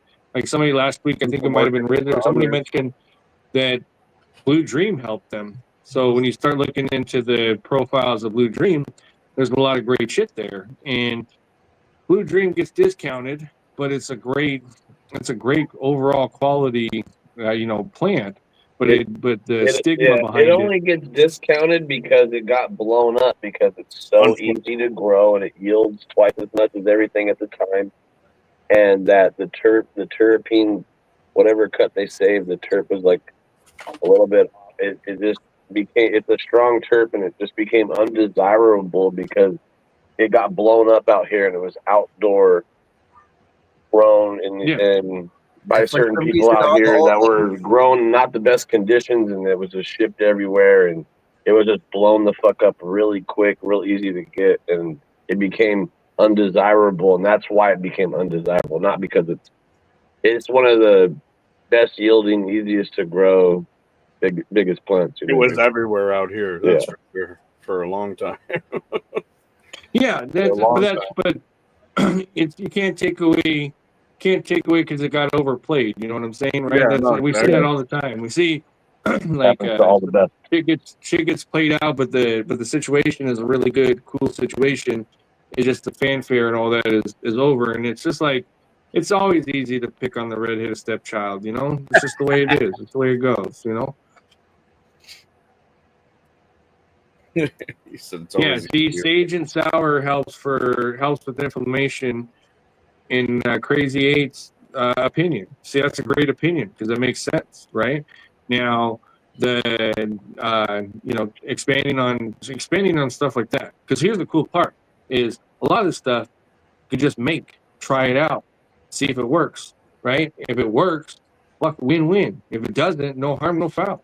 But at least it'll be explored, and I think that's where it's going to be an exciting time, because we can explore all sorts of shit, and then you're using, basically open source. Everybody's giving their opinion. Not everything's going to work for everybody, but for the vast majority, we'll be like, oh shit, this does help.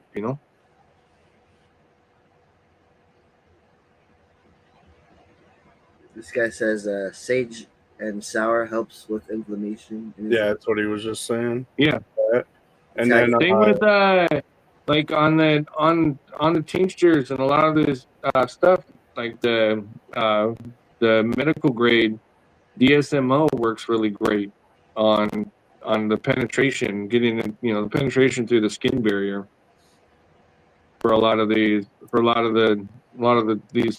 benefits. And there's so much so much to actually uncover. It's pretty fascinating, but I do find it really interesting that the FDA won't they'll allow you to have, you could buy dick pills and, lose weight fast pills and all that shit at a gas station. But God forbid if you were to have fucking CBD in something, it's the end of the world, They need to put all three of those together and fucking sign me up. Yeah, right. Definitely. Get a fucking a Four Loko mixed in there. Oh shit! Wow. Yeah. Locos are crazy. Four Locos I work. heard that Ozempic shit was just venom. I don't know if that's true, but that's crazy, right? Well, Never did. okay. Well, what was it? It was Ozempic was originally diabetic for diabetics, right? Same with Viagra, right? Viagra was for I don't know high blood pressure, and it ended up the side effect was giving people boners, and then yeah, so it's like they never let a miss go to waste, and then if it's just terrible and toxic, they just weigh like how much do we got to pay out in lawsuits compared to how much can we pull in. That's literally how the conversations that they have. They're like, oh fuck, we pull in 10 billion, we'll get fined 2 billion. Any world, guys, that's cost of doing business. You know, all the while. Okay, you sound like this one guy at Gilf. He's like, yeah, that's how business is done. He met Gil. That's how it's done in the cannabis. The what? Scene. Ozempic was type 2 diabetes. That's Oh, the preventable kind, right? Yeah. Yeah. All you Walk gotta around do the is block, stop motherfucker. fucking eating. Watch gotta it. I never knew too much about that guy. I know you and him were friends forever. Oh, me? Tino. Okay, yeah. No, They're always out golfing with That each was other. Tino's boy. I don't know, Spooky. I saw him rocking your hat. Yeah. I gave a lot of he people was mad at hats, you okay? for not going to his dinner. I gave a lot of people hats. All I know is Marv doesn't have a picture of me hanging on his wall. You guys need to be scared. Oh man, I'm a little scared. Well, I remember we were at some event and Boston Freedom Rally. We should go this year. I feel like yeah, going. with Freedom Rally. Yeah, I got big time by Tino's homeboy there. We were at the same event. We had the booth across from each other, and you didn't even come by and say what's up or hello or nothing. So, Ooh. maybe he didn't recognize me. Oh shit! I never heard about this one. Ooh. When we were at the Gene Traders. Oh. Yeah. So like that, maybe I just blended in. Maybe it's just Oh right. shit! I wish I was at. I thought you were talking about Breeders' Ball for a second. I wish I went to Breeders' Ball. It sounds like you guys had a lot. Honestly, Breeders' Ball went really smooth. That shit was all made up, to be honest. Yeah. Breeders' Ball was a lot of fun. But homeboy that got a dude crush on me. He's always talking about me. So like for instance, you gotta like the funniest shit that I ever saw is like you go on a podcast or like Dark Star does Meet the Breeder and shit and all that, right? Now this is a great opportunity to talk about shit that's important to you, right? Like for instance, you're getting onto podcasts and stuff, you're going to talk about what's important to you, and he chooses must be important to him because you put a camera or he's on camera, he talks about me constantly, so I must be really important in his life to have that kind of effect on that person. So a big shout out, I appreciate the love, even like he said I appreciate it. Well, you got to think about it like I mean, so Dark Star does Meet the Breeder. This is time to get the fucking community rallied up, and hey, this is what's going on. This is what I do. All the right? But you spend that time talking about somebody else, like that's just weird. That's weird shit to me. He's in love with you. Look, I'm telling you, if I'm going to talk about somebody, lives by you. He said he lives by you. He wants to meet up. But I sent him the DM, and so. But what my point is this: is like if if you got an audience, right?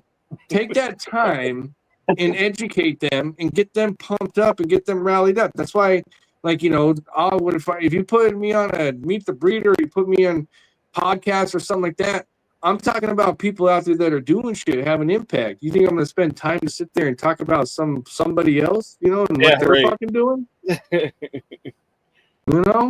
It's the weirdest thing to me. It's like say for instance, I was beefing with Spooky, right? And I come on here and I'm just like, yeah, that guy in his fucking Chinese boxes and shit, and who's he think he is, Karate Kid, right? He's in there with the posing, with the fight and the fist and all that shit. Oh, and he's doing these push-up videos and shit. Who's he think he is, right? Like, no, it doesn't make sense, right? We're here to talk about and educate people on growing. You think there's a real beef though? We were beefing about pho, and House doesn't fuck with pho. Hey, I think he's crazy.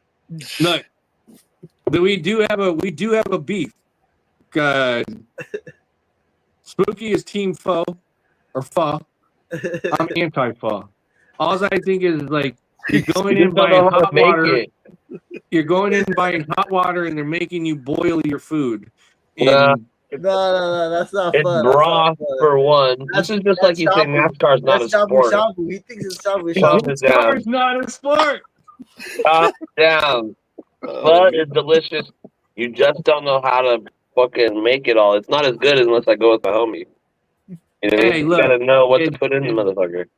It's glorified top ramen. It's fucking. That's not it.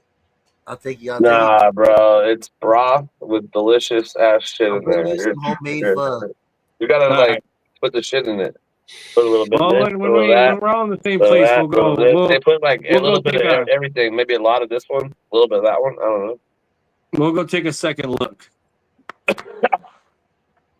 Yeah, I think I can't disrespect pho and NASCAR. You gotta pick one.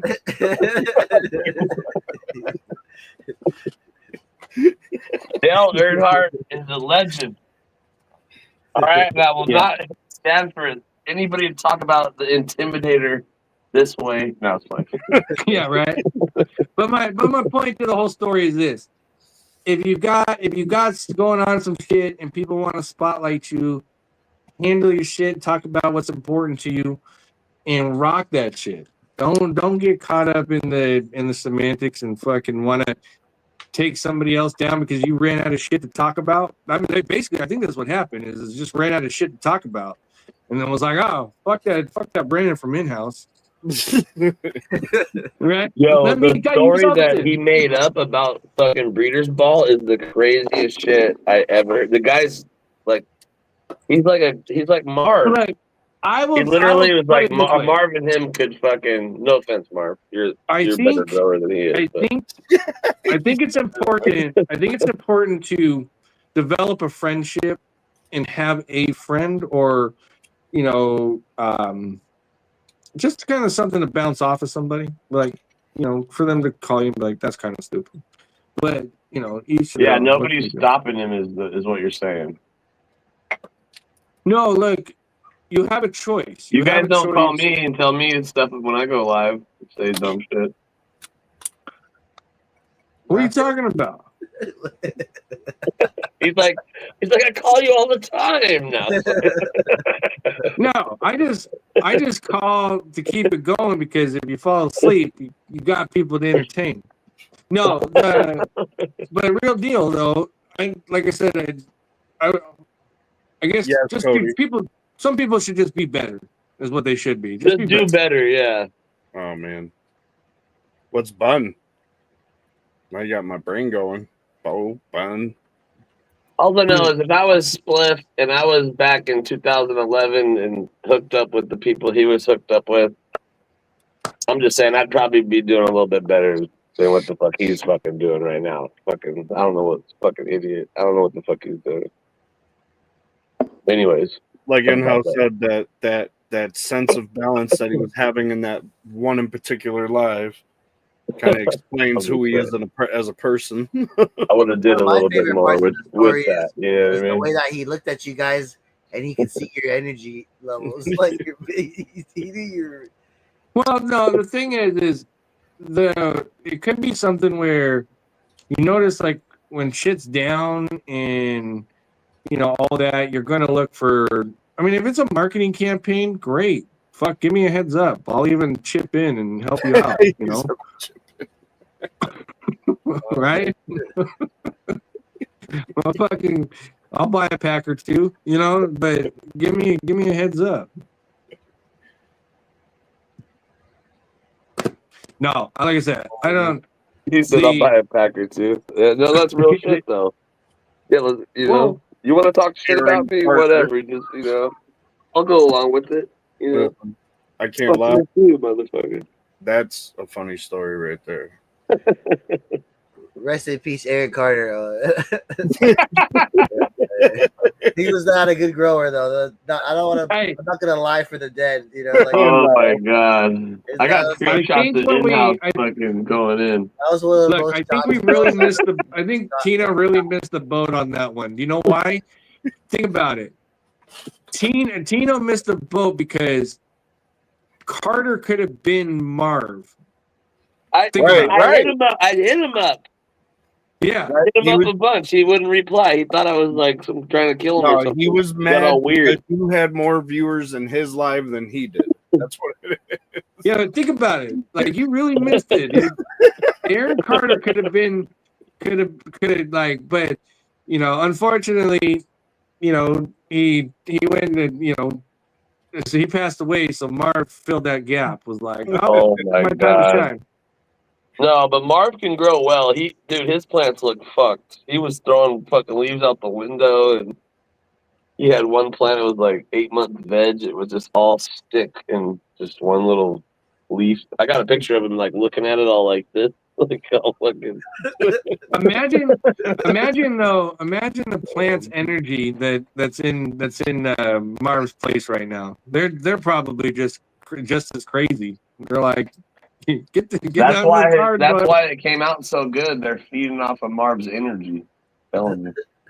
He's just savage. He was like when he got the solo cups out and he got the scale and he was pouring the water in there. It was like, oh yeah, when he was measuring all the pots, it was fucking. So once he started up potting, he realized how inefficient that was because he was weighing 3 gallons and shit and being like, oh man, this is this doesn't work. He was really thought he was onto something in the beginning because he was putting the solo cup there and then just being like Naked Bacon told him to do that, I think.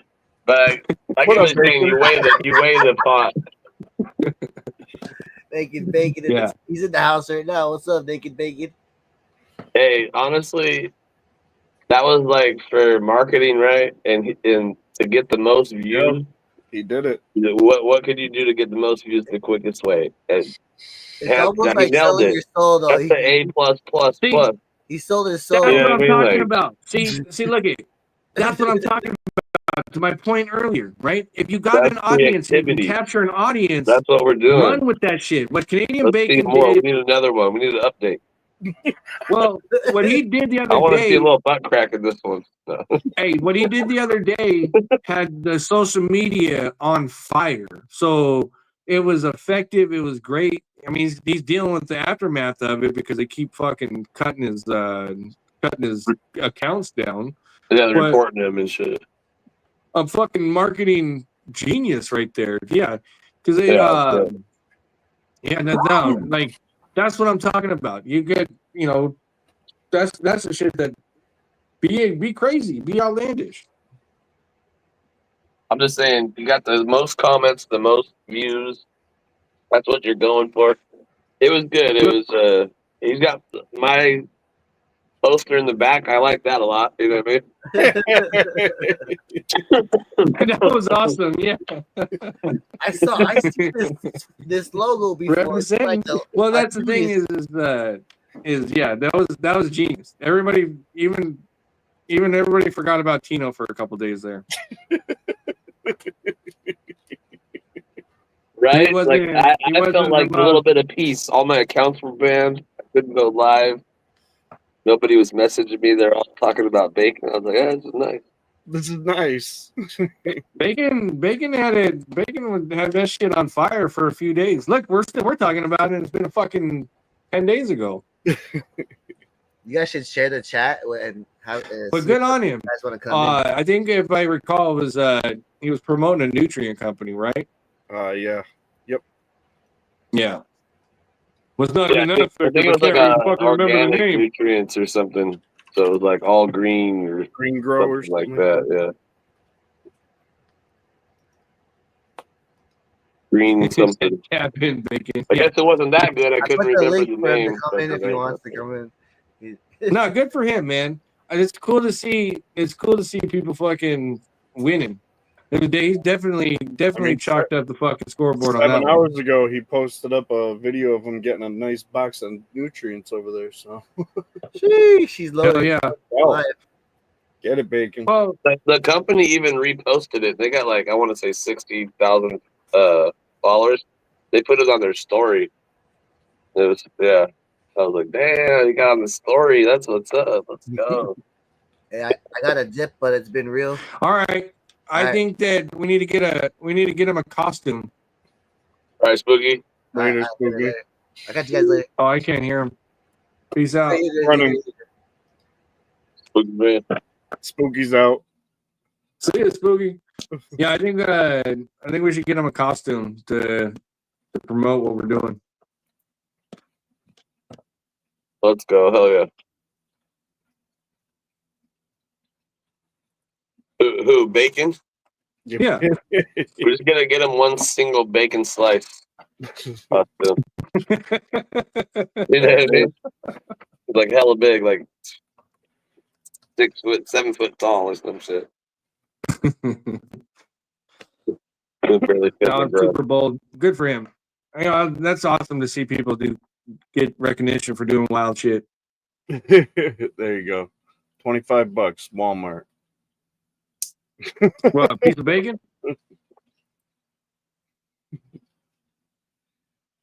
Get him the bacon suit. Oh. I'll have it sent here. I'll put all our logos down the sleeves, you know. Let's do it. Bacon. Hit up our agent. Our agent.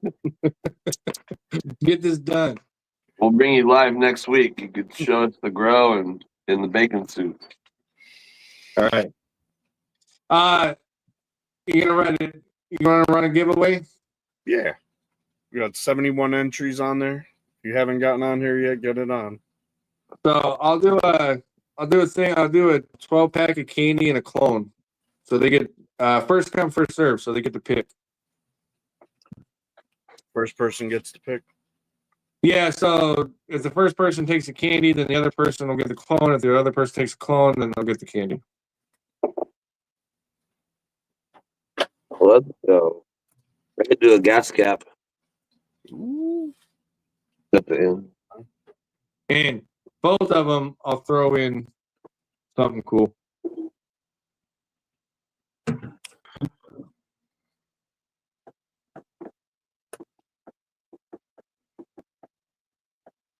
That grow off's coming to an end.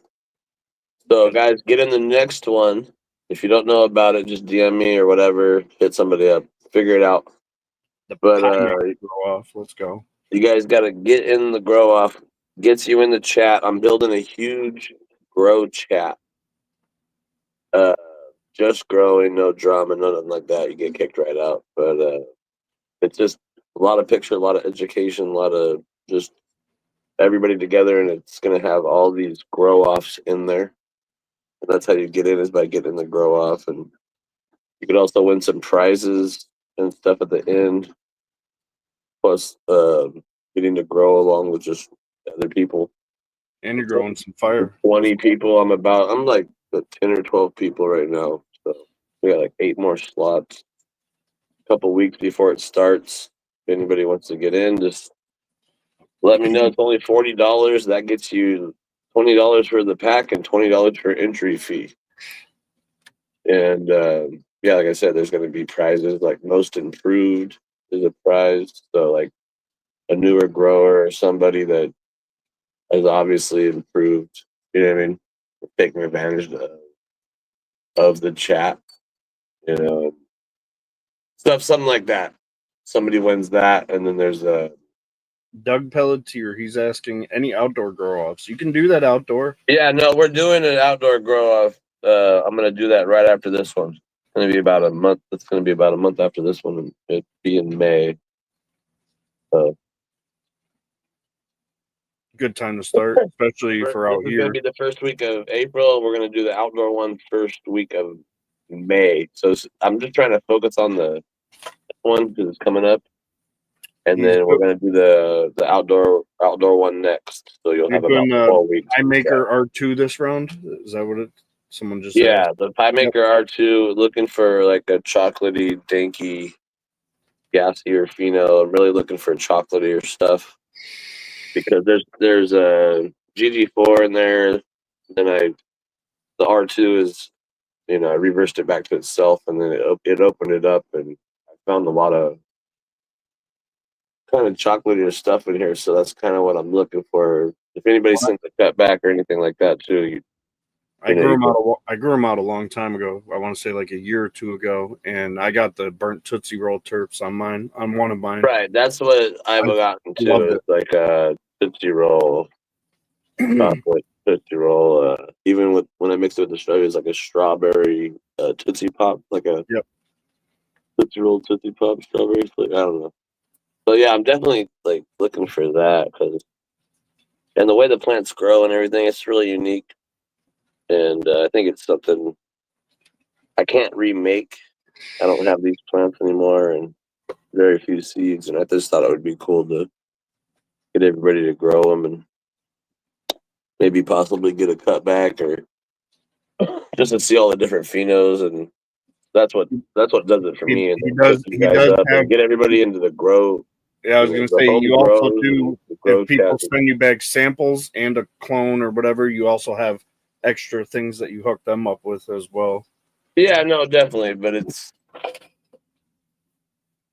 all that's a plus, but it's yeah, exactly. Really what's good is building that grow chat. We have about 3 groups in there already, built up. So there's quite a few people in there, and I'm just really trying to build that group chat, the positive one. It's really going really good, and I just hope everybody gets in there and we could get some overflow over to here and different platforms from that type of interaction with everybody.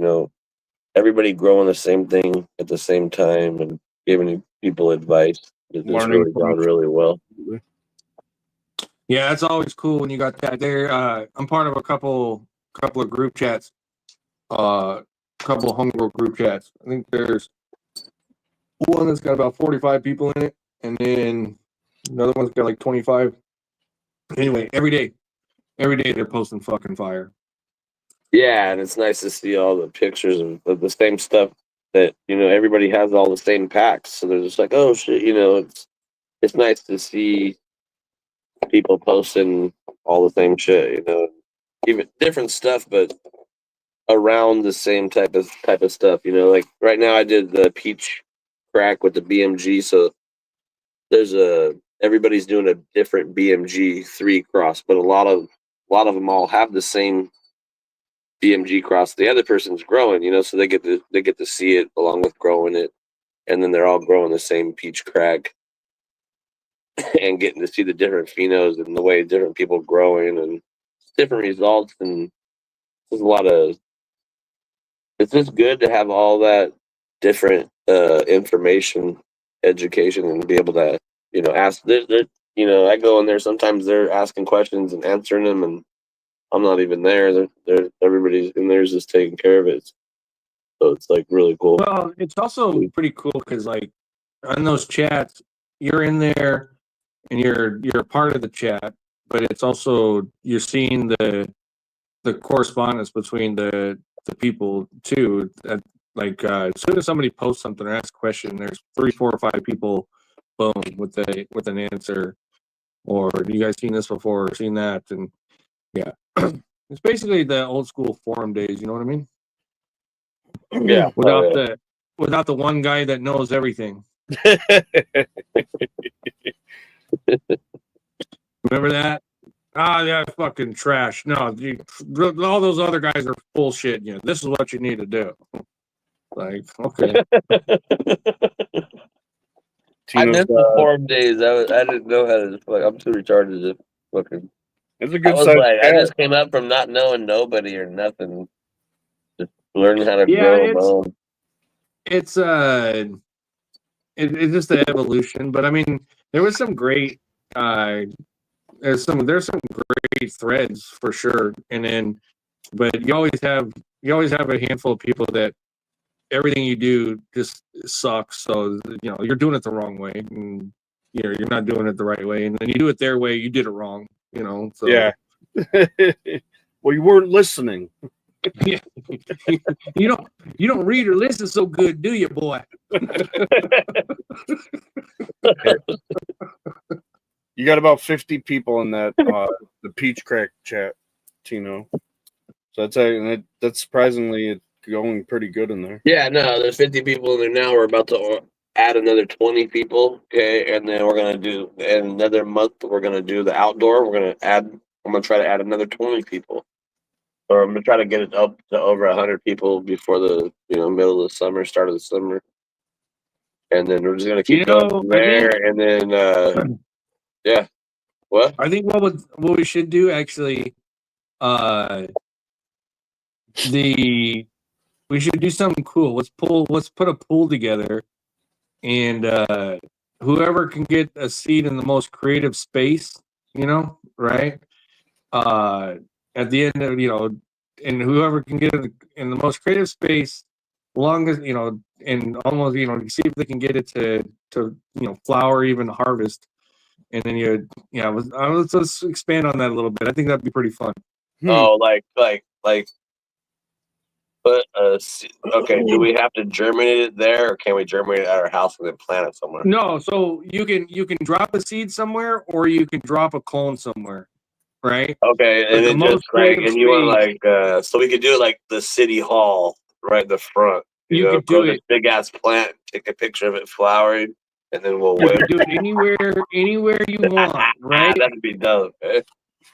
I'm not saying that you guys should do that. I'm just saying that's yeah. We're not saying that you would be should like do a unique that. place that we could I'm just saying use as a protest for our rights. If there happens to be a picture out there and we like it, we might reward you for it, but not condoning it.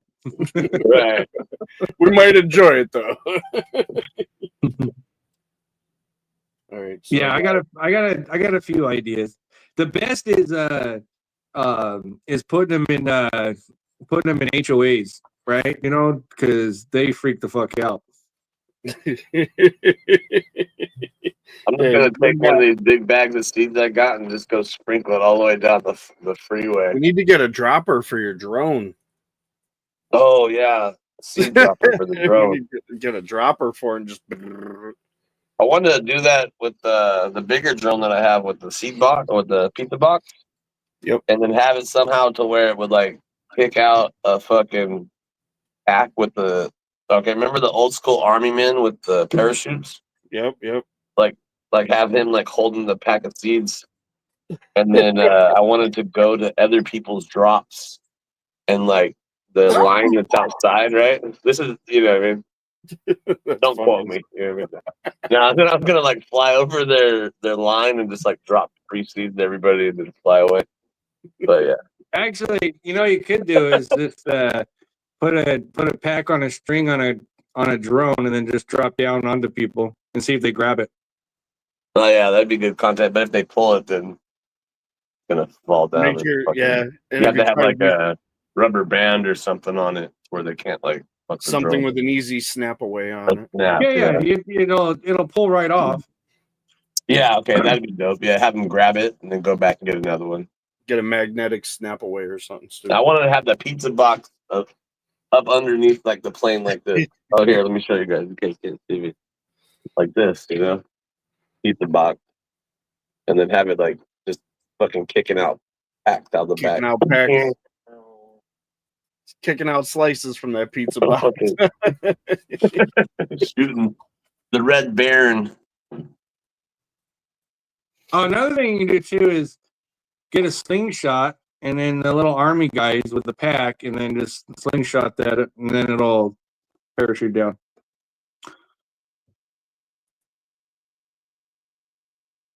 But yeah, I think this springtime, going into spring and summer, most creative place to find a plant.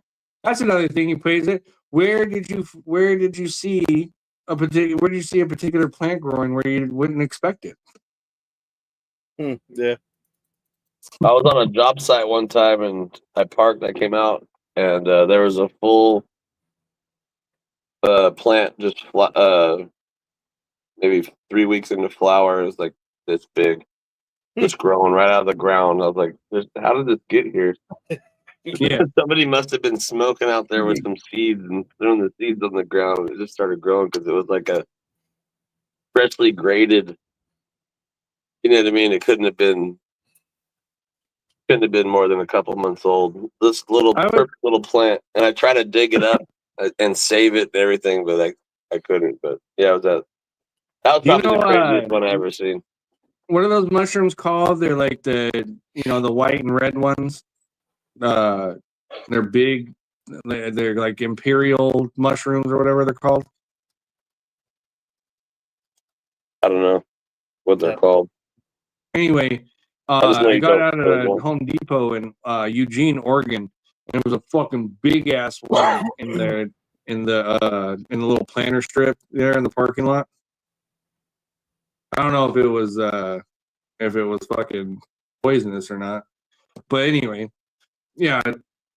There's one called a fly agaric. I'm sure it was. If it looks like that, that means it's poison. I'm sure that's what I learned as a child. Yeah, if they look cool.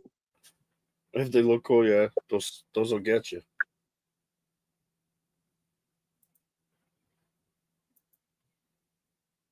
So what happened? You ate it or no? No. I just saw it in the little, they have trees and shit in the parking lots of the Home Depots, or they got little planter islands, right? It was in there. I think that's. Oh shit. Yep, that's it. Amanita muscaria. Yeah, it's called like the emperor mushroom or something, or empress or something like that.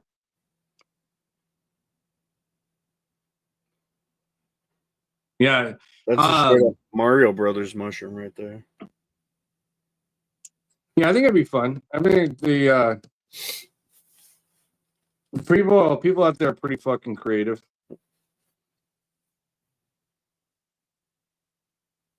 What up, Spooky? He said, "What up, chat?" All right, let's do one of these. Who wants to go first? Oh, I'll go first. I gotta get out of here in a second. You can probably just do mine back to back. It's me, Mario. You better be here.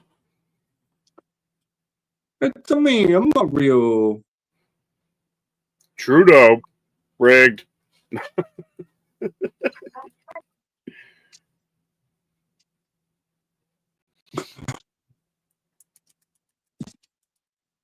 Is he going to be good being out of U.S.? I'll give it a try. All right. So Trudeau. Well, what did you want? Did you want candy or did you want to try a clone?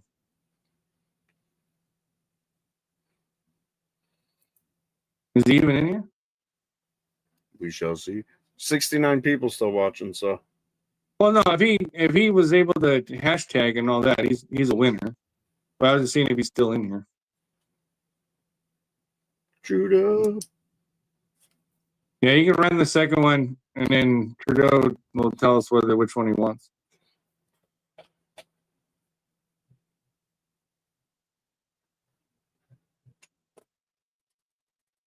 There's a lot of East Coast riffraff in here. Ken.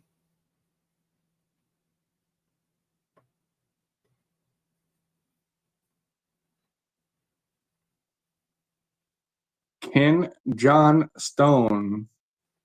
Ken Johnson, where you at? I'll write him down as well. Ken. So Ken, you will get whatever Trudeau doesn't want. Yeah. Winner, chicken dinner. Then I'll wait till Tino comes back. Who said fuck this? I'm sick and tired of all your guys' shit. And what I'll do is seeds or eats. Choose if you want some seeds or edibles.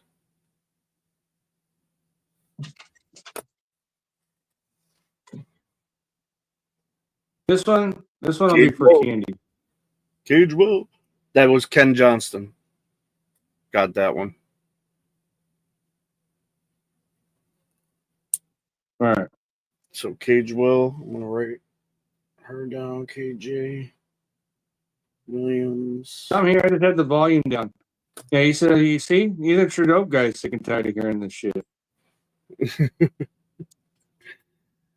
Trudeau, you want him to try to send you something? Candy or clone? I see you, KJ. You just let me know.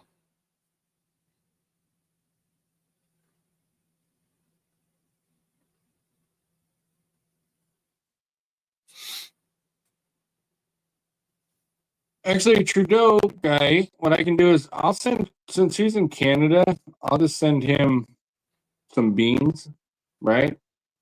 Okay. Spooky I'll said he send has him- something going to him soon if you wanted to send it to Spooky to save you. I believe that's what Spooky okay. Yeah, I'll do that. All right. Okay, so why don't we do this? Trudeau, I'll get you the seed. The second winner will get the clone, and then this Cage Will get the candy. And then I'll get with Spooky after the live. Yeah. So Trudeau, yeah. So I'll get you a couple of half packs. I'll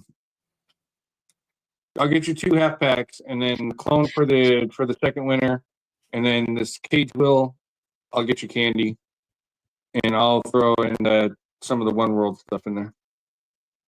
So clone, I'll get a hold of. I got Ken and Cage Will's info.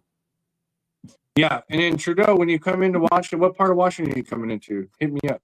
We'll go, we can go. I don't know how long you're here for, but if you're here if you want to go spend the day, I can take you. We'll go on a road trip. I'll show you some shit.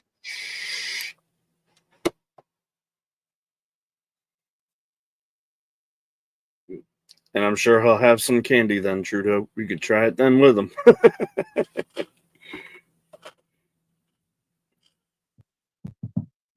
Tino's favorite breeder is Tino. And his second favorite breeder for Tino is Tino. Third, Tino. Tino. Tino. What did I do? What? Rissa, she said, "Who's your favorite breeder?" She wants me to leave. Am I killing the vibe? He said she wants me to leave. What? She's singing me happy birthday. Tino's got some gas caps to give out. All right, how long you? Yeah, hit me up in the DMs, Trudeau guy. I'll see. I'll get the details. See how long you're here. But Blaine's not too far. It's 2 hours north of me. But if you come down this way, different story. Brittany, are you here? Well, I'm gonna write you down. So you got some gas caps. She was here for a while as well. So Brittany is. Marv's his favorite breeder. Marv is not only his favorite breeder. Marv is his favorite grower. Marv is his favorite marketer. Marv is his favorite. Oh man. Marv's favorite hockey player is Marv. No, it's what was the name? What was the name? Alex or something? Oh, Dwayne? Dwayne, that's what it was. Dwayne Gretzky? The brother of the famous Wayne Gretzky? That's my best friend, yeah. Yeah, they play together. They're ace dudes. Oh, Garbo, we gotta pop you in the lives more. Oh yeah, yeah. No, You'll learn. Marv reminds me like Kanye. Your shoes are whack. Your hair is whack. Yeah, was for real. was that Kanye? Yeah, I believe it was Tino's Yeah. Dylon. Tino, who's your 5 favorite breeders? Oh, Tino. that was Dylon. that was the Chappelle show. Yeah. That was Who's your favorite? Who's your top 5 rappers? He's like Dylon. Oh man. I have less favorite breeder.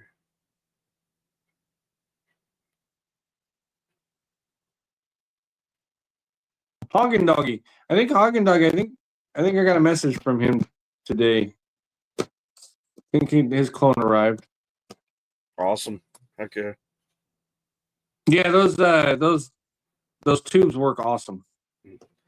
And the person that won the candies from you, she's actually going through some stuff personally. So that's who won them. So she'll definitely they'll help her out. Just so you know, the candies are 15s, but they got the ones that got 100 milligrams of CBD though. Oh yeah, Mr. Burns. Because he spits hot fire. Hot fire. I spit Mr. hot Burns, fire. he got his I saw him post on Facebook earlier. He got his candies today. Yeah, those candies are fucking legit. I like them. Can't stop popping them either. I had to put them away.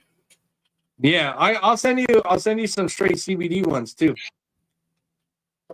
I'm sure she'll love those as well. Yeah, I've been using this full spectrum CBD. So I'll send you a bunch of those because, like I said, dude, they're addicting. I've done that too. Where next thing you know, I was like fucking 7 or 8 deep in them. I'm like, oh shit. I don't think I should have did that. Like I said, I did 3 of them. I was good. No, didn't have any worries. I did 6 of them, and I was like, all right, 6 is good. The strawberry banana ones and the lemonade ones. The lemonade ones are probably my favorite one. Yeah, those ones were made from slurricane. Those are good.